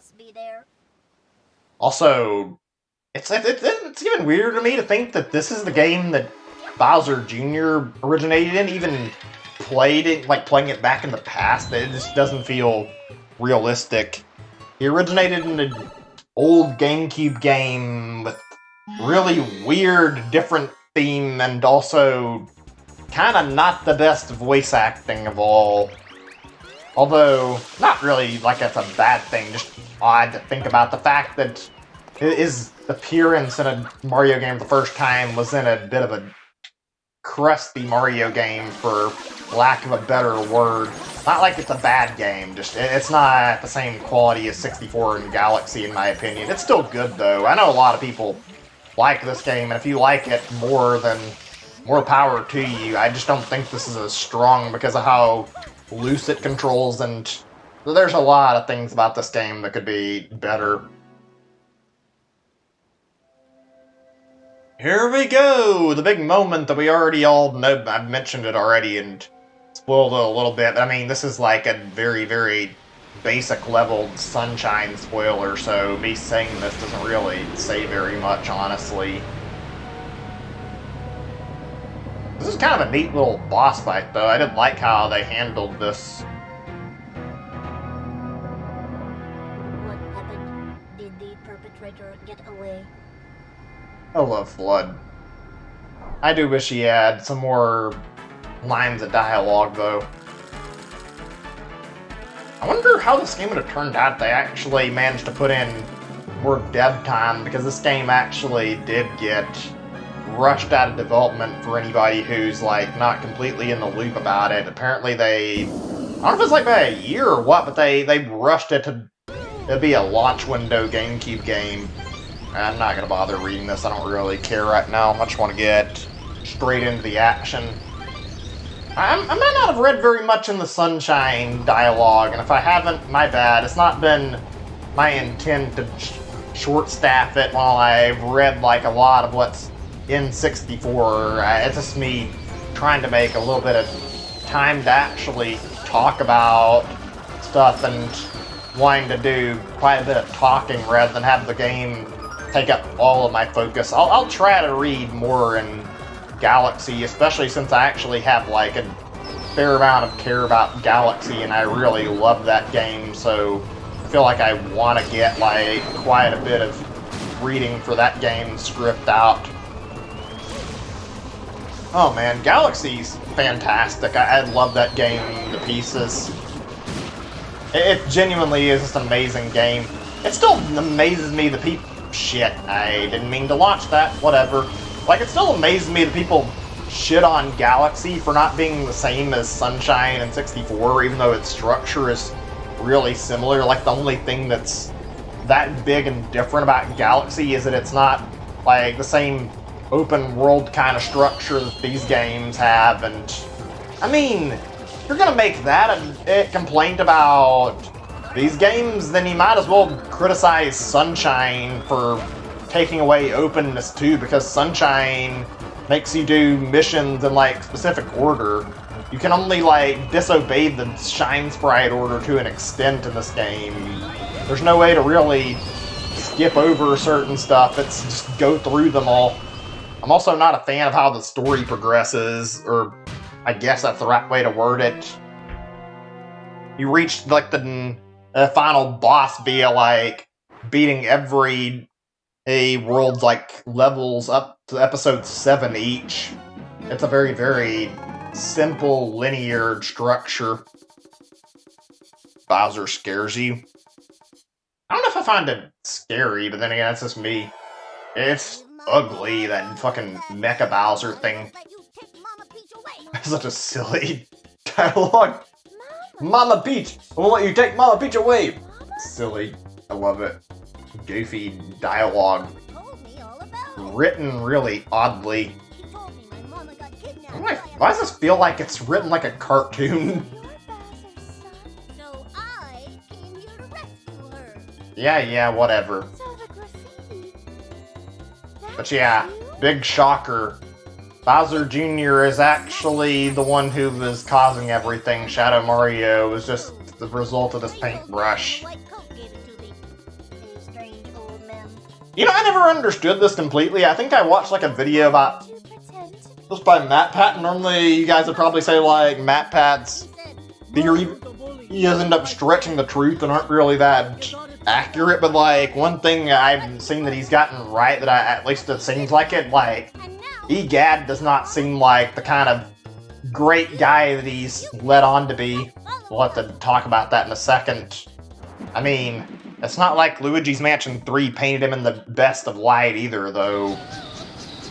I remember him being a little better in Luigi's Mansion 1 and 2. As far as Luigi's Mansion 3 goes, I remember him, like, being obsessed with money a good chunk of the time. Like, he continually talked about money a bit and, like, talked to Luigi about specific ways to make money. It was really weird and not bad. Yeah, Luigi's Mansion 3 was fun. Good game. It was also... like, the story was good, the game was good, like, there was a lot of shit that I enjoyed in that game, and I had a lot of fun with it compared to Luigi's Mansion 2. But yeah, looking at this and you can see that bit, like, Egad doesn't seem that great. Not only is he, like, not the best in the way he treats Luigi, but also, you look at the way these things are being distributed, especially that paintbrush and, like, how some of the lore over these games goes. It almost seems like Egad's intentionally selling shit to, like, a Bowser's side, just so he can, like, make extra profit, so that if the war between, like, the Mushroom Kingdom and also, like, all of Bowser's forces will keep going. That way he continually makes profit. He gave Bowser Jr. a fucking paintbrush, for God's sake. I have to question how trustworthy he is. Alright, I want to change the volume. I don't think when I tested it, Super Mario Galaxy had same level of volume as Sunshine, it seemed like. If there's volume problems, though, let me know and I can adjust things for you guys. I don't mind. Oh yeah, fun fact, a stupid little thing. You look at the sparkles really carefully. This is an old, well-known fact. But if you look at this, there's like a thing where you can see it basically spell out "You are Mr. K" with the sparkles on the title screen. Really dumb thing that was pointed out like back when this game first came out. Alright, let's start. Really weird how the Yoshi icon, Yoshi wasn't even in this game. He wasn't even in Mario Galaxy until Galaxy 2. Whatever, though. Alright, let's get started. Love this game. I'm looking forward to playing it. Every 100 years, a comet appears in the sky above the Mushroom Kingdom. The comet was so large one year, it filled the skies and sent countless shooting stars raining down. Toad brought the shooting stars to the castle, where they became a great power star. Should have been a very happy time for the citizens of the Mushroom Kingdom. That was the night of the Star Festival, held once every 100 years to celebrate the comet. This brings back a lot of nostalgia. Dear Mario, I'll be waiting for you at the castle on the night of the Star Festival. There's something I'd like to give you. From Peach. I'm not sure how I feel about this Peach voice actor. I don't think I heard it very much, but voice acting in this is certainly better than Sunshine. It's definitely good, I'd say. Not the best I've ever heard, but I like it. One thing I don't like about this port, which isn't really a big deal, can't really get the pointer off the screen very easily. I know it's there for star bits. I'd rather not have to have the pointer obscuring my view at every given moment. And I'm playing with the Pro Controller. Kind of nice to have the option to play this without any need for motion controls, actually.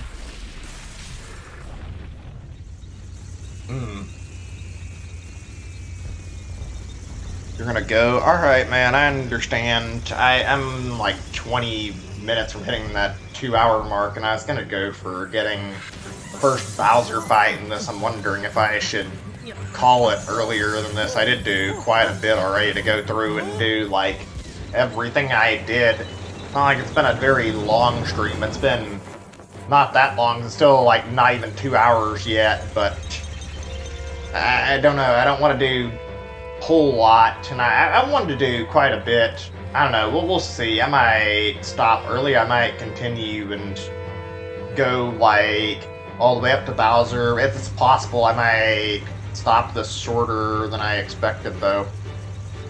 I mean, this is my last live stream. I'm not going to be coming back to these games, considering I won't be streaming again, so where I stop is kind of irrelevant.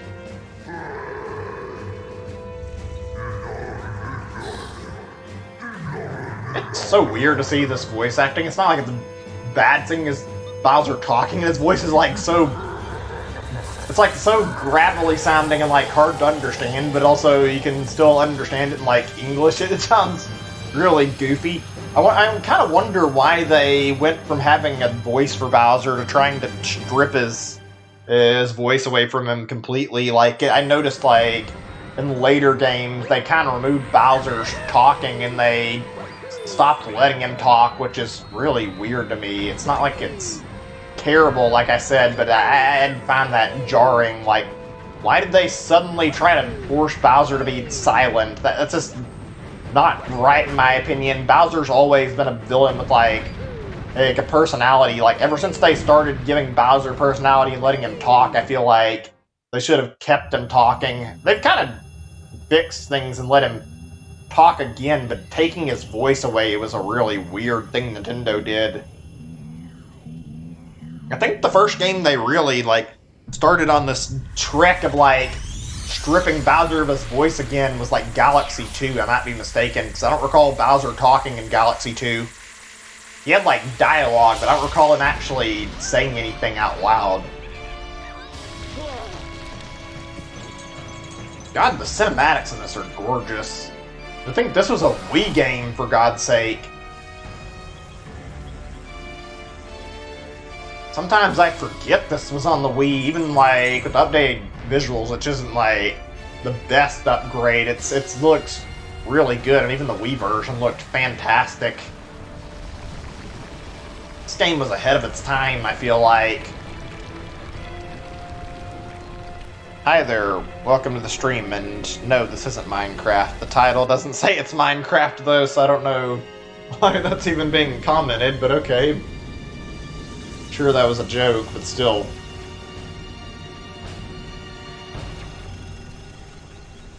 I love this opening, it's so good. I almost wish I had given this game a whole, like, playthrough before I had actually stopped streaming. It definitely deserves it. This is easily my favorite. That is a weird sounding voice. Like, you barely make out anything he's saying. Oh, rip Mario. No, not really. He'll be back alive, obviously. Otherwise, this game would be really short. Yeah, it's not the biggest upgrade, I'll be honest. The biggest thing this graphics upgrade actually has going for it is the fact that it's sharpened the game a lot, and it's obviously been upscaled a little bit to look nicer in HD. They could have done more to make it look even prettier, and they chose not to.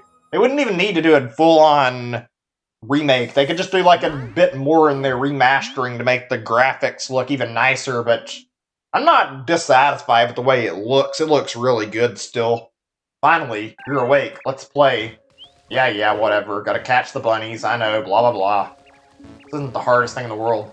No, it isn't super quick to do either. So you just need to catch, like, 3 bunnies or whatever it is. I think we're about to get our... Yeah, I think we're about to get our hands on Spin Jump, actually, which is kind of exciting. Play hide and seek. Catch all of us. Tell you about where you well, let's say where you are. Okay, yeah, I read that really weirdly for some reason. Right, I have to actually go find them. Kind of reminds me of Nips the Bunny a little bit, although not quite.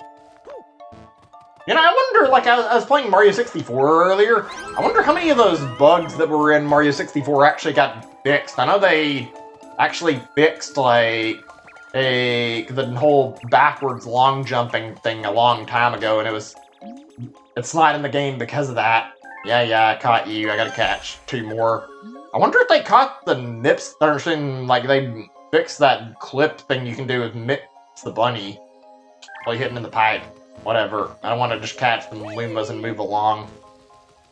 Love this game, but I mean, starting pace is definitely a tiny bit on the slow side. I don't mind though. This game picks up really quickly once you get into it. Reviewing the game? I mean, I guess that's what you're saying right now, or unless you're asking if I'm reviewing it, but I mean, I'm giving my thoughts on it. That's natural. Like, most people who live stream, like, share their thoughts on a game as they play it. That's only, like, a normal part of a stream, usually. And I feel like most people who play things will tell you, like, how they feel about everything. Caught me. Yeah, I don't care. I want to get to the last bunny. I want to actually get into the gameplay and not just the, like, build-up section. I love this game, but yeah, I'd like to actually start playing the normal levels as soon as I can. By the way, does anybody know what the first like, Bowser or levels like at for star total? I don't remember. I think it's like 8, like it is in Mario 64, but it's been so long since I've done an actual playthrough, but I don't really remember quite which total it was when you get to fight him for the first time. Also, fuck, I don't remember where all these guys are at, and this camera angle is bothering me a little more than it did back in the day. I don't know why I didn't care back then, but right now it's been, like, slightly bothering me to look at how the camera's, like, tilted a little bit. Wait, okay. Just wondering about that, just in case. Think he's trolling? I have no idea. I mean, kind of lame, though, if you come onto a live stream where somebody's talking about, like, stuff where they're depressed and talking about they're ending their live streams to come on and troll, but I don't know if that's exactly what's going on here. Why am I having so much trouble remembering where the last bunny is? I remember I did this as a little kid, like, or not even little kid, because I was, like, probably in my teenage years, but I remember doing this, like, really quickly, and for some reason I can't remember where the last one's at. The hell?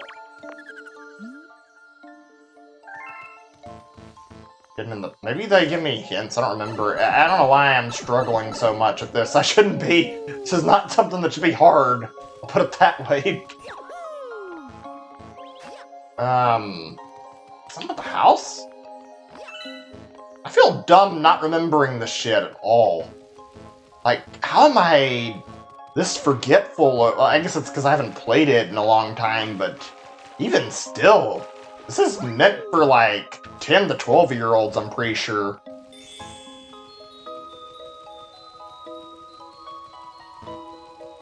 No, I definitely remember finding the third one a lot quicker. What the fuck? Also, I'm getting sweaty. Normally when I have my stream start, I don't normally feel like I need it on, and then fucking this happens for some reason every fucking time. I end up going from cooled down to really hot all of a sudden. Ugh. Give me a second. Have I checked everything? I believe I have. Can't bop the little balloons because I don't have my spin jump yet, or my spin in general to work with. This doesn't do anything if I grab the star bits, does it?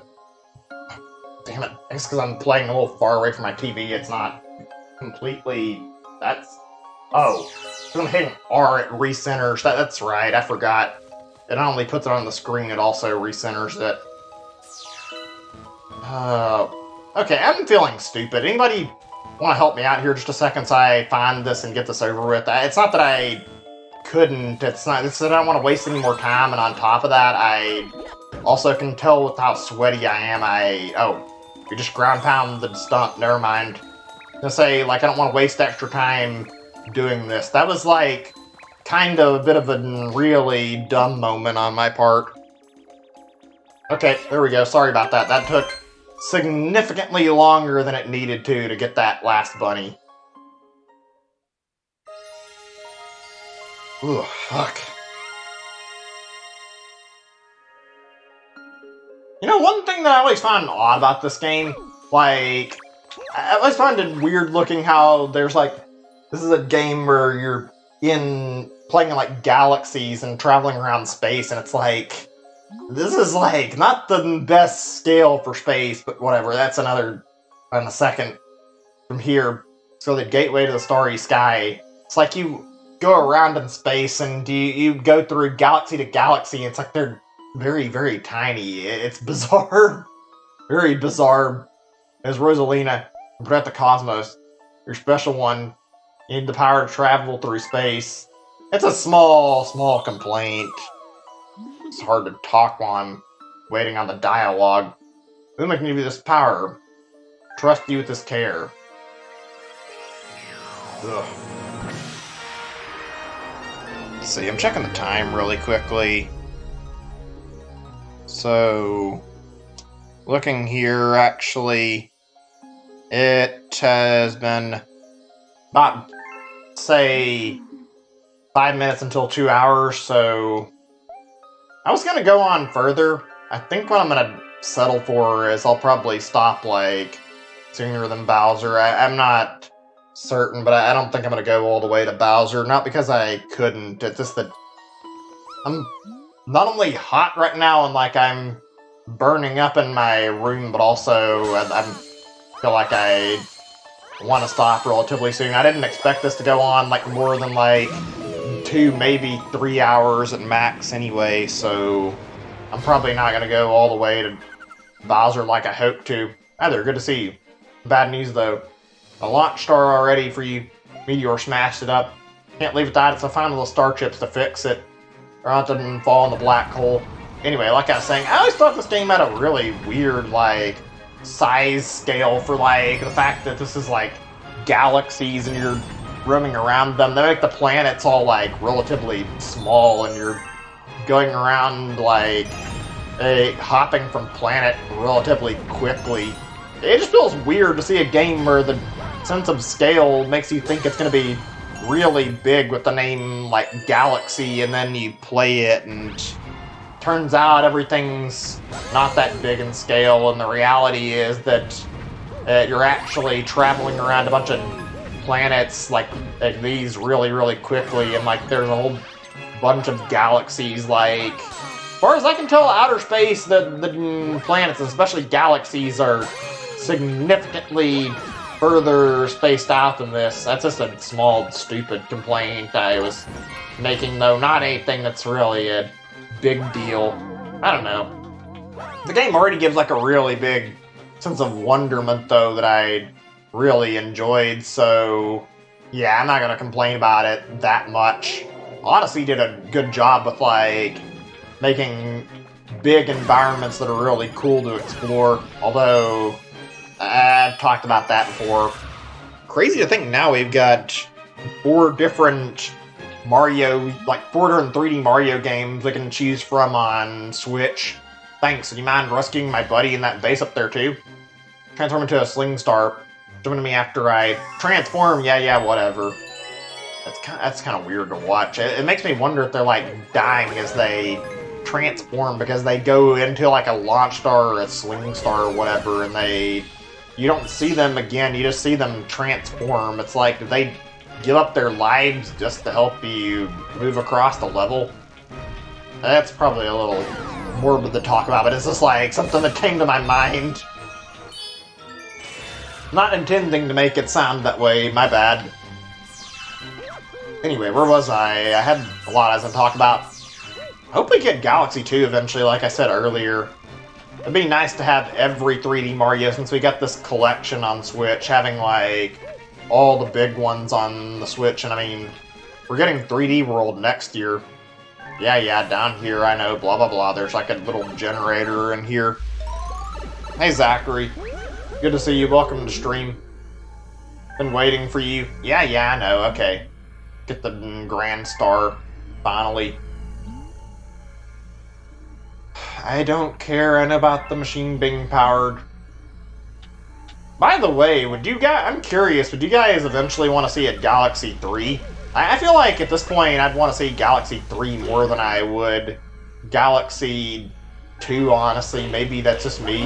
I genuinely feel... Not Galaxy 2, Odyssey 2. Bleh, words not go correctly when I was speaking there. But yeah, I would want to see Galaxy 3 just because it's been a long time and I love the Galaxy stuff, and I'd like to see what they could do with it. I was originally kind of opposed to having another Galaxy game, but that was before so much time passed, and I'd like to see them take up this again and see what all they can make with it. This game and Galaxy 2 are both fantastic titles, honestly.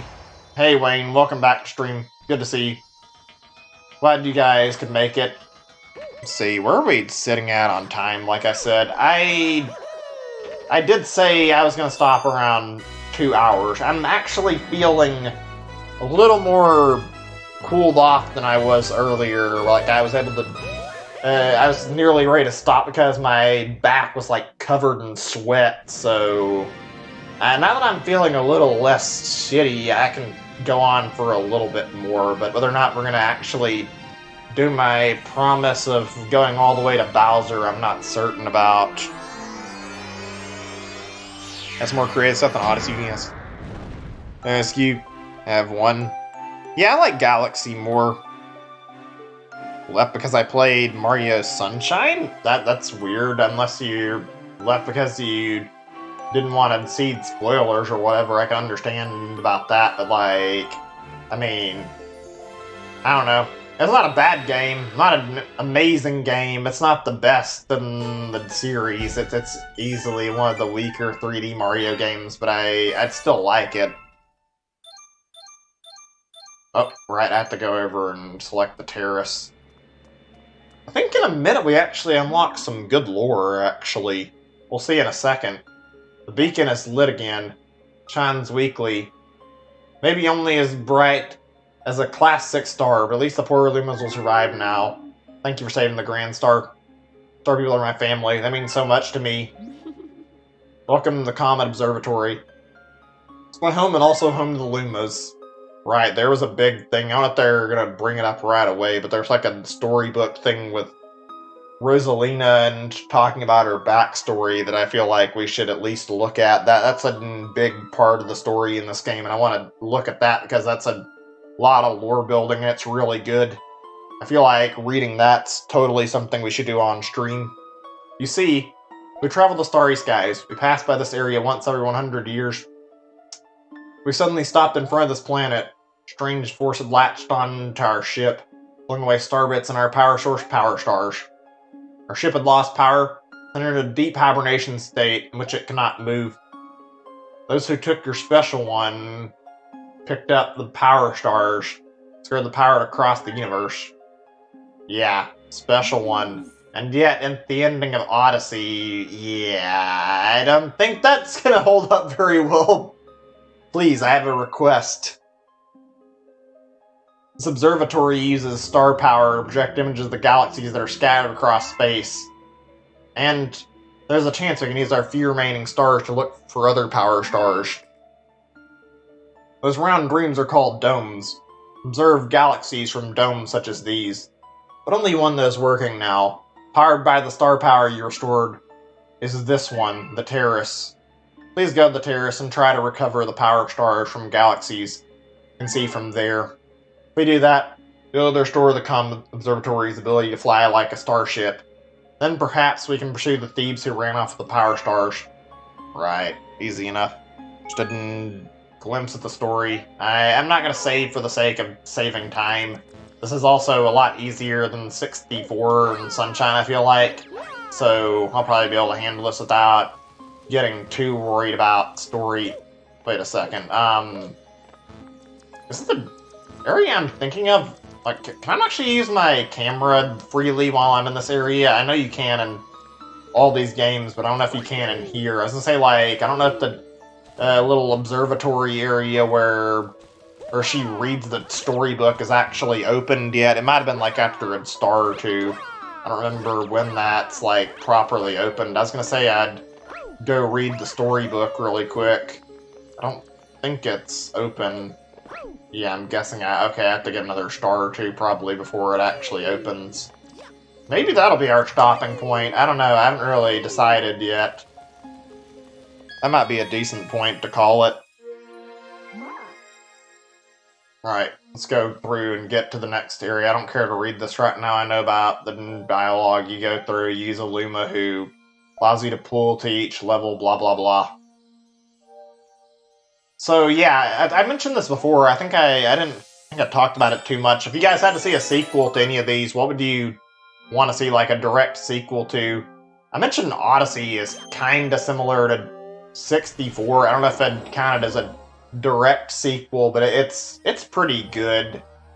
Yeah, the galaxies. Their numbers are telling you that you can, like, use them if you have the right amount of power stars. I already know. I don't need to read all that to gather the dialogue. But yeah, what do you guys want to see another sequel to?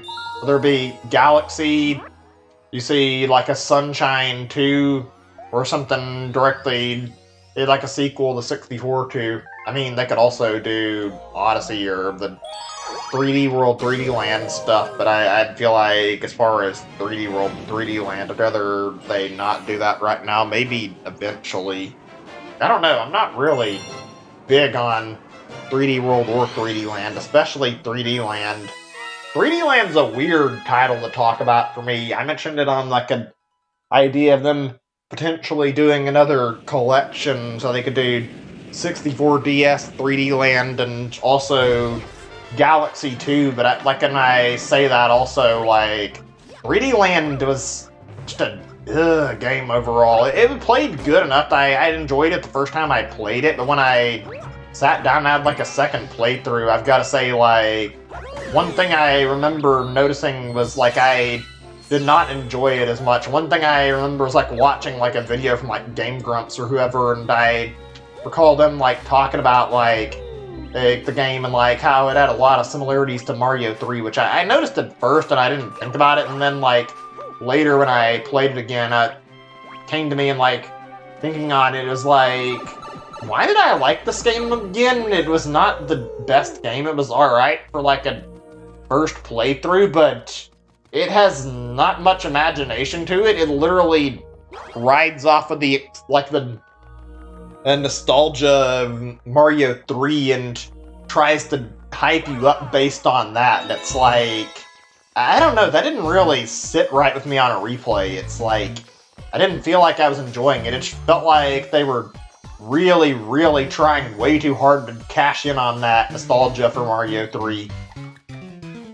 It's not fun to see Nintendo go for, like, new games and then their approach to making the game good is to go, oh, hey, remember this game from, like, a long time ago? It's like, I don't know, maybe I'm being a little harsh on them, but at the same time, I play new games to play new games. I don't play them to see, like, older games I see. It's cool to see a nod to a game every now and then, but when your whole game takes the identity of, like, oh, hey, remember this game you loved when you were younger? It's like, I'm not going to enjoy that experience probably a whole lot. It feels like the game loses its sense of self at that point and isn't really something worth playing anymore. That's just me. There might be people who disagree with me and feel that's kind of harsh, and to anybody who feels that way, that's fair, but I feel like riding off of nostalgia will not do a lot of good for your game in the long run. You'd rather actually get a good 2D Mario game? Super Mario Brothers or Mario Maker? That's not really a new game. Yeah, I don't really blame you. We haven't had a good new 2D Mario game in a long time. I'm actually very much surprised that it's been so long since we've gotten another proper 2D Mario game. I know they did Mario Maker, but look, you'd think there'd be something sometime, like, in the near future.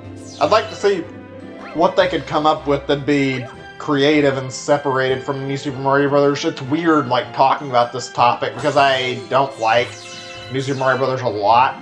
I liked the original New Super Mario Brothers on the DS a bit. Whoa, okay, what the fuck was that all about? I was going the way I wanted, but for some reason my control fucking looped me around in a circle.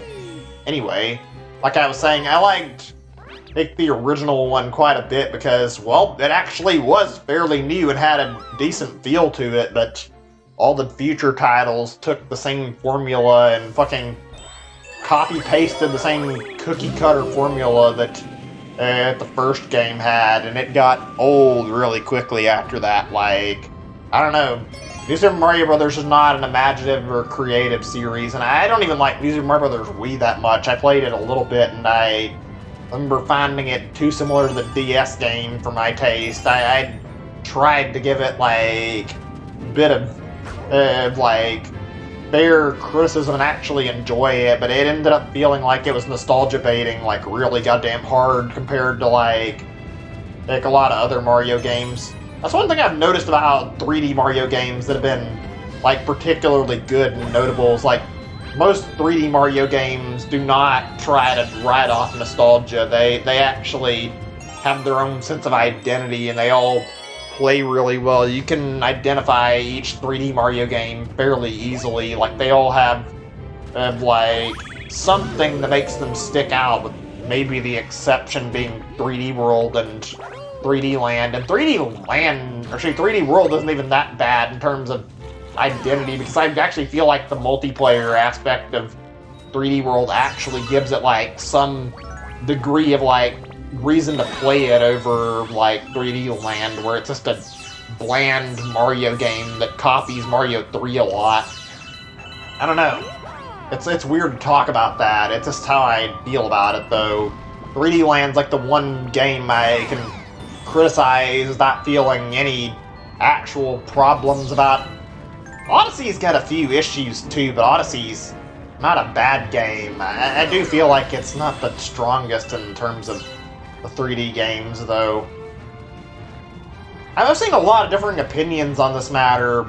This is going to be diving into an interesting subject matter, but like, as far as Odyssey's concerned, it started off strong and I definitely like it, but I feel like Odyssey went way too heavy on the number of moons. They put way too much focus on quantity and way too little focus on like the quality of the game, in my opinion. It wasn't like it was bad, but you play it, you see all these moons everywhere, and like none of them are as challenging or as rewarding as a star is, or like a shine sprite to get. They all feel like they're easy to get. They give you that slight dopamine hit from like collecting them, and then once it's over, you go and collect the next one, and by the time you realize you've beaten the game, you start to realize like the whole system of collecting the moons is kind of shallow compared to how collecting like the stars and shine sprites is. It's literally just meant to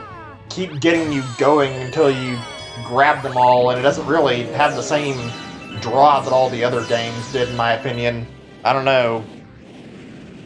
Something about Odyssey just didn't really go the best, in my opinion. It was alright, it was great for a while, but yeah, there were a lot of lazy moons in there, and unfortunately I feel like there were probably more lazy moons than there were moons with like actual effort in the game, and it showed after so much time. Sure, there were some good ones though, but I don't know.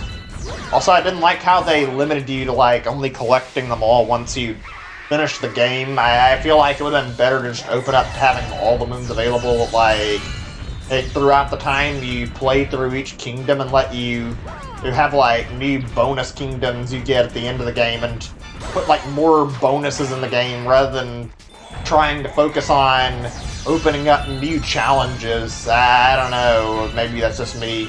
It wasn't like it was terrible, but I feel like it could have been different and still worked out.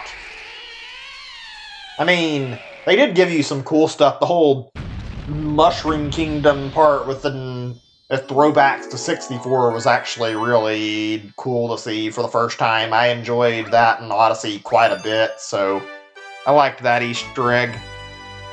I think they gave up on 2D Mario. Who knows? 2D Mario, I feel like, is almost a lost cause for Nintendo, just because they probably won't make another 2D Mario game. Maybe I'm wrong. Maybe they will eventually, and they'll put in a lot of effort, but it's really hard to say if they're ever going to make another 2D game. Okay, yeah, this is taking a while. It's partially my own fault for not realizing what I was doing with the bunny rabbits earlier, but I'm gonna say that, like, after I get 1 or 2 more stars, I think we're gonna stop here, just so I stop by, like, 2.5 hours at the latest. Why is it mentioning handheld mode? I'm playing in, like, on my Pro Controller, whatever. Oh, he wants me to feed him. Okay, I can do that. Yeah, can I play the game again instead of doing that? I mean, it has a purpose, but I don't really give a shit. I already know what it is. You feed the hungry Lumas. Kind of weird to think about how you feed them until they fucking pop and then turn into a planet, honestly. Right, let's see. Back to Good Egg, I guess. Hold on a second. Didn't even collect half the moons. Long enough to just beat it. I don't really entirely blame you. I did it for the sake of not having like that same exact cope I want. I think part of what like Odyssey got like for getting so much hype is it was the first return to like traditional like 3D Mario in some time, even though it was like still fairly different, and people were excited about that, and it was able to capitalize on that and get a lot of people excited about it. So a lot of people were happy with it because of that reason, even if it wasn't the absolute best game. I feel like if we had another proper Mario game before it, maybe the reception would have been different and people would have looked at it more differently and considered the whole huge amount of moons not necessarily a plus. And I'm not saying it like it's a bad thing, there's a lot of moons, but it certainly felt like it had problems that were bogged down from there being too many moons at some point. I don't know. I kind of hope they do another game like this, even if they don't do like another sequel anytime soon. Just another game where you do like a focus on play through a story, collect 120 moons, and then, or not 120 moons, 120 stars or whatever, and you just like go through it at this pace, and they have everything like very carefully thought out. That's one thing I would like to see if they make an Odyssey 2, is they put like quality over quantity. It doesn't have to be 120 or whatever, that's just a number because it's like the baseline number of like collectibles in most Mario games. Like, make it less, make everything they put in the game have a focus on being like more or high quality than before. So yeah, I feel like in general, as long as they put more effort into the stars, I'll be down for whatever they do for the next game. That's just me though. I don't know how you guys feel about that. I don't know if you guys feel the same about Odyssey. I don't know how many people here have actually played Odyssey.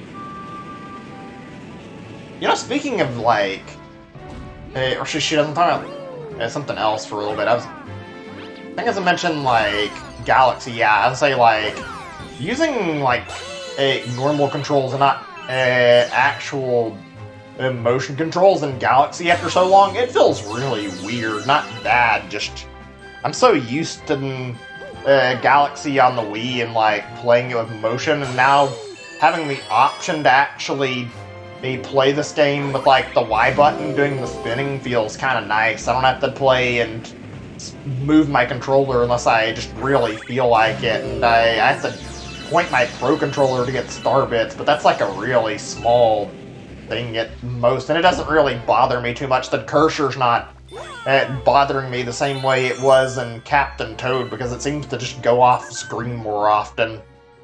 Hey you! Yeah, you got any tasty starbits? If you want to starbits, I'll burst with snacky happiness and then transform. I'm famished. Need 100 starbits to curb the hunger pangs. Right. Okay. Did I just leave it there? Okay, I guess it does. Oh, never mind. That's right. I guess I hit R by mistake. Yeah. Just hover it in front of him and get him filled up. Do I actually have 100? Oh, okay, we do. Just making sure. There we go. Such a weird transformation. I think Galaxy has better levels to mess around with. You know, I've said it before, I'll say it again. I feel like Galaxy has higher quality, like, levels and gameplay, in my opinion. Maybe that's just me. I feel like they put in more thought in a lot of these levels. Like, they put less and they care to make a lot of these like, good challenges and good, like, stars to collect. Whereas in Odyssey, they just went ham with, like, putting in every single moon they could conceivably think of, and meaning they put them everywhere, and a lot of them are just sitting there waiting for you to collect them with no actual reason for them being there. It's like, yeah, go break a rock over in the distance. Like, really? This is what we've came to, that we're equivalating, like, I guess not the right word, but yeah, we're equating, excuse me, a, like, getting a fucking rock and smacking it and breaking it to the same thing as getting a fucking star in, like, Mario 64 or Mario Galaxy. It's like, I don't know, that almost feels a little insulting to think about that a little bit. Might just be me. I mean, I'm not gonna say every single one is good, but I mean, I feel like those games had a lot of high-quality stars, shines, also, like, yeah, those kind of things. They all had, like, collectibles, made you feel like they made you work and earn them, and they were all something you felt like were worth the effort, whereas Odyssey, not always. Let me see. A game I ever bought I feel weird about owning?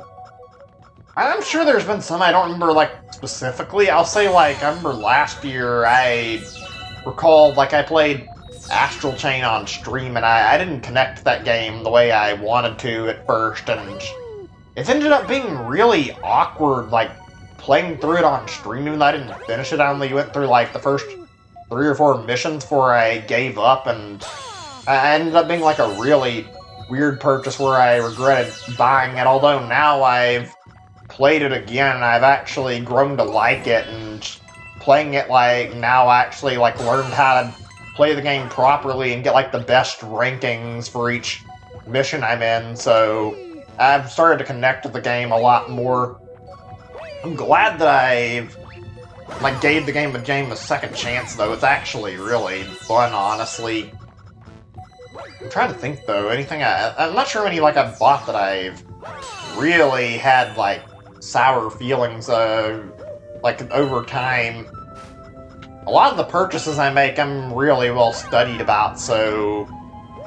excuse my throat.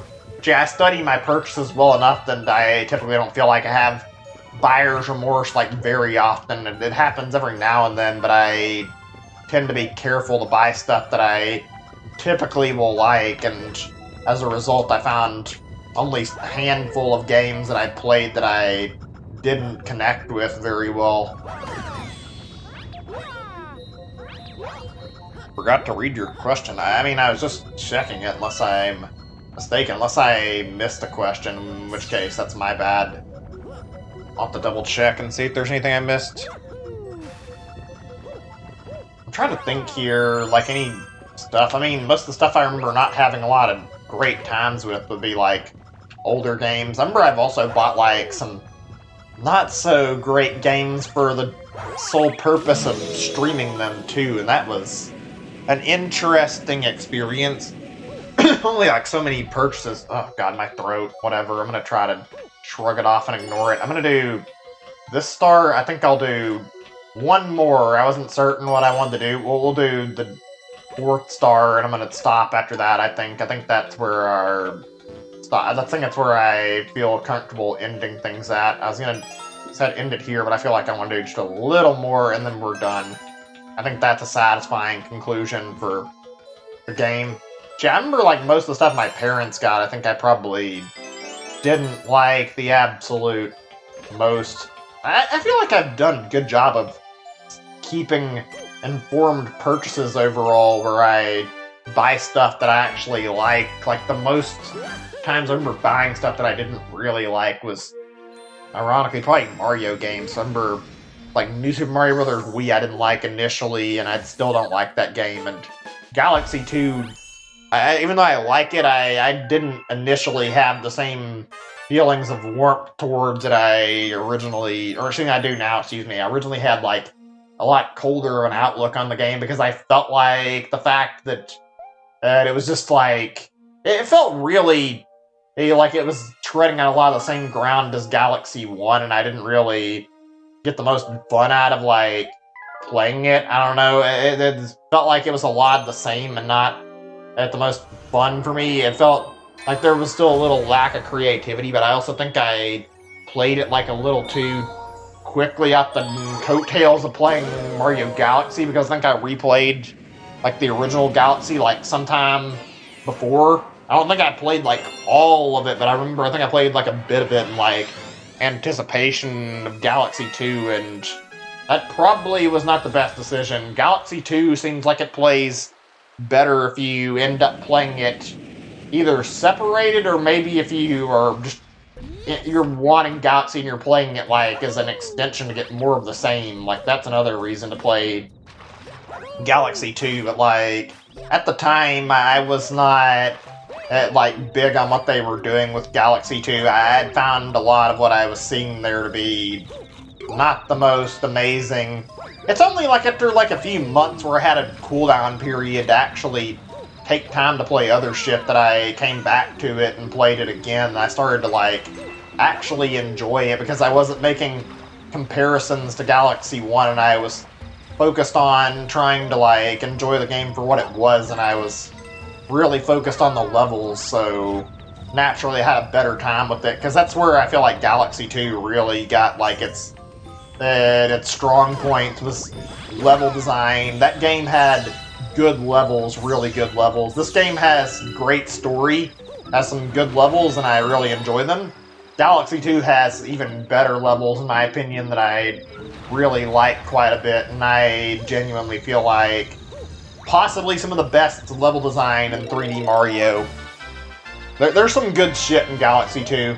Also, yay, the Beam Mushroom. I don't really care for this particular power-up a lot. I don't know why. I never really liked it a lot. Out of like all of the power-ups in the game, it's one of the weaker ones in my opinion. I didn't find it amazingly creative. It's weird. I don't know if that's creative necessarily, but like I remember right back in the day I got into a debate over this whole thing, and like also, I don't know, I didn't like the power-up itself very much for some reason. I don't know why. I just don't. I don't really feel like it's something amazing compared to the others.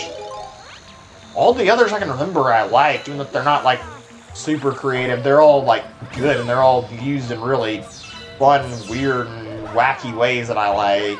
Like the ice flower was probably one of the most fun power-ups to just goof around with in this game. I think this game, I think this game had like the first time the ice flower was in a Mario game, and it was done really well.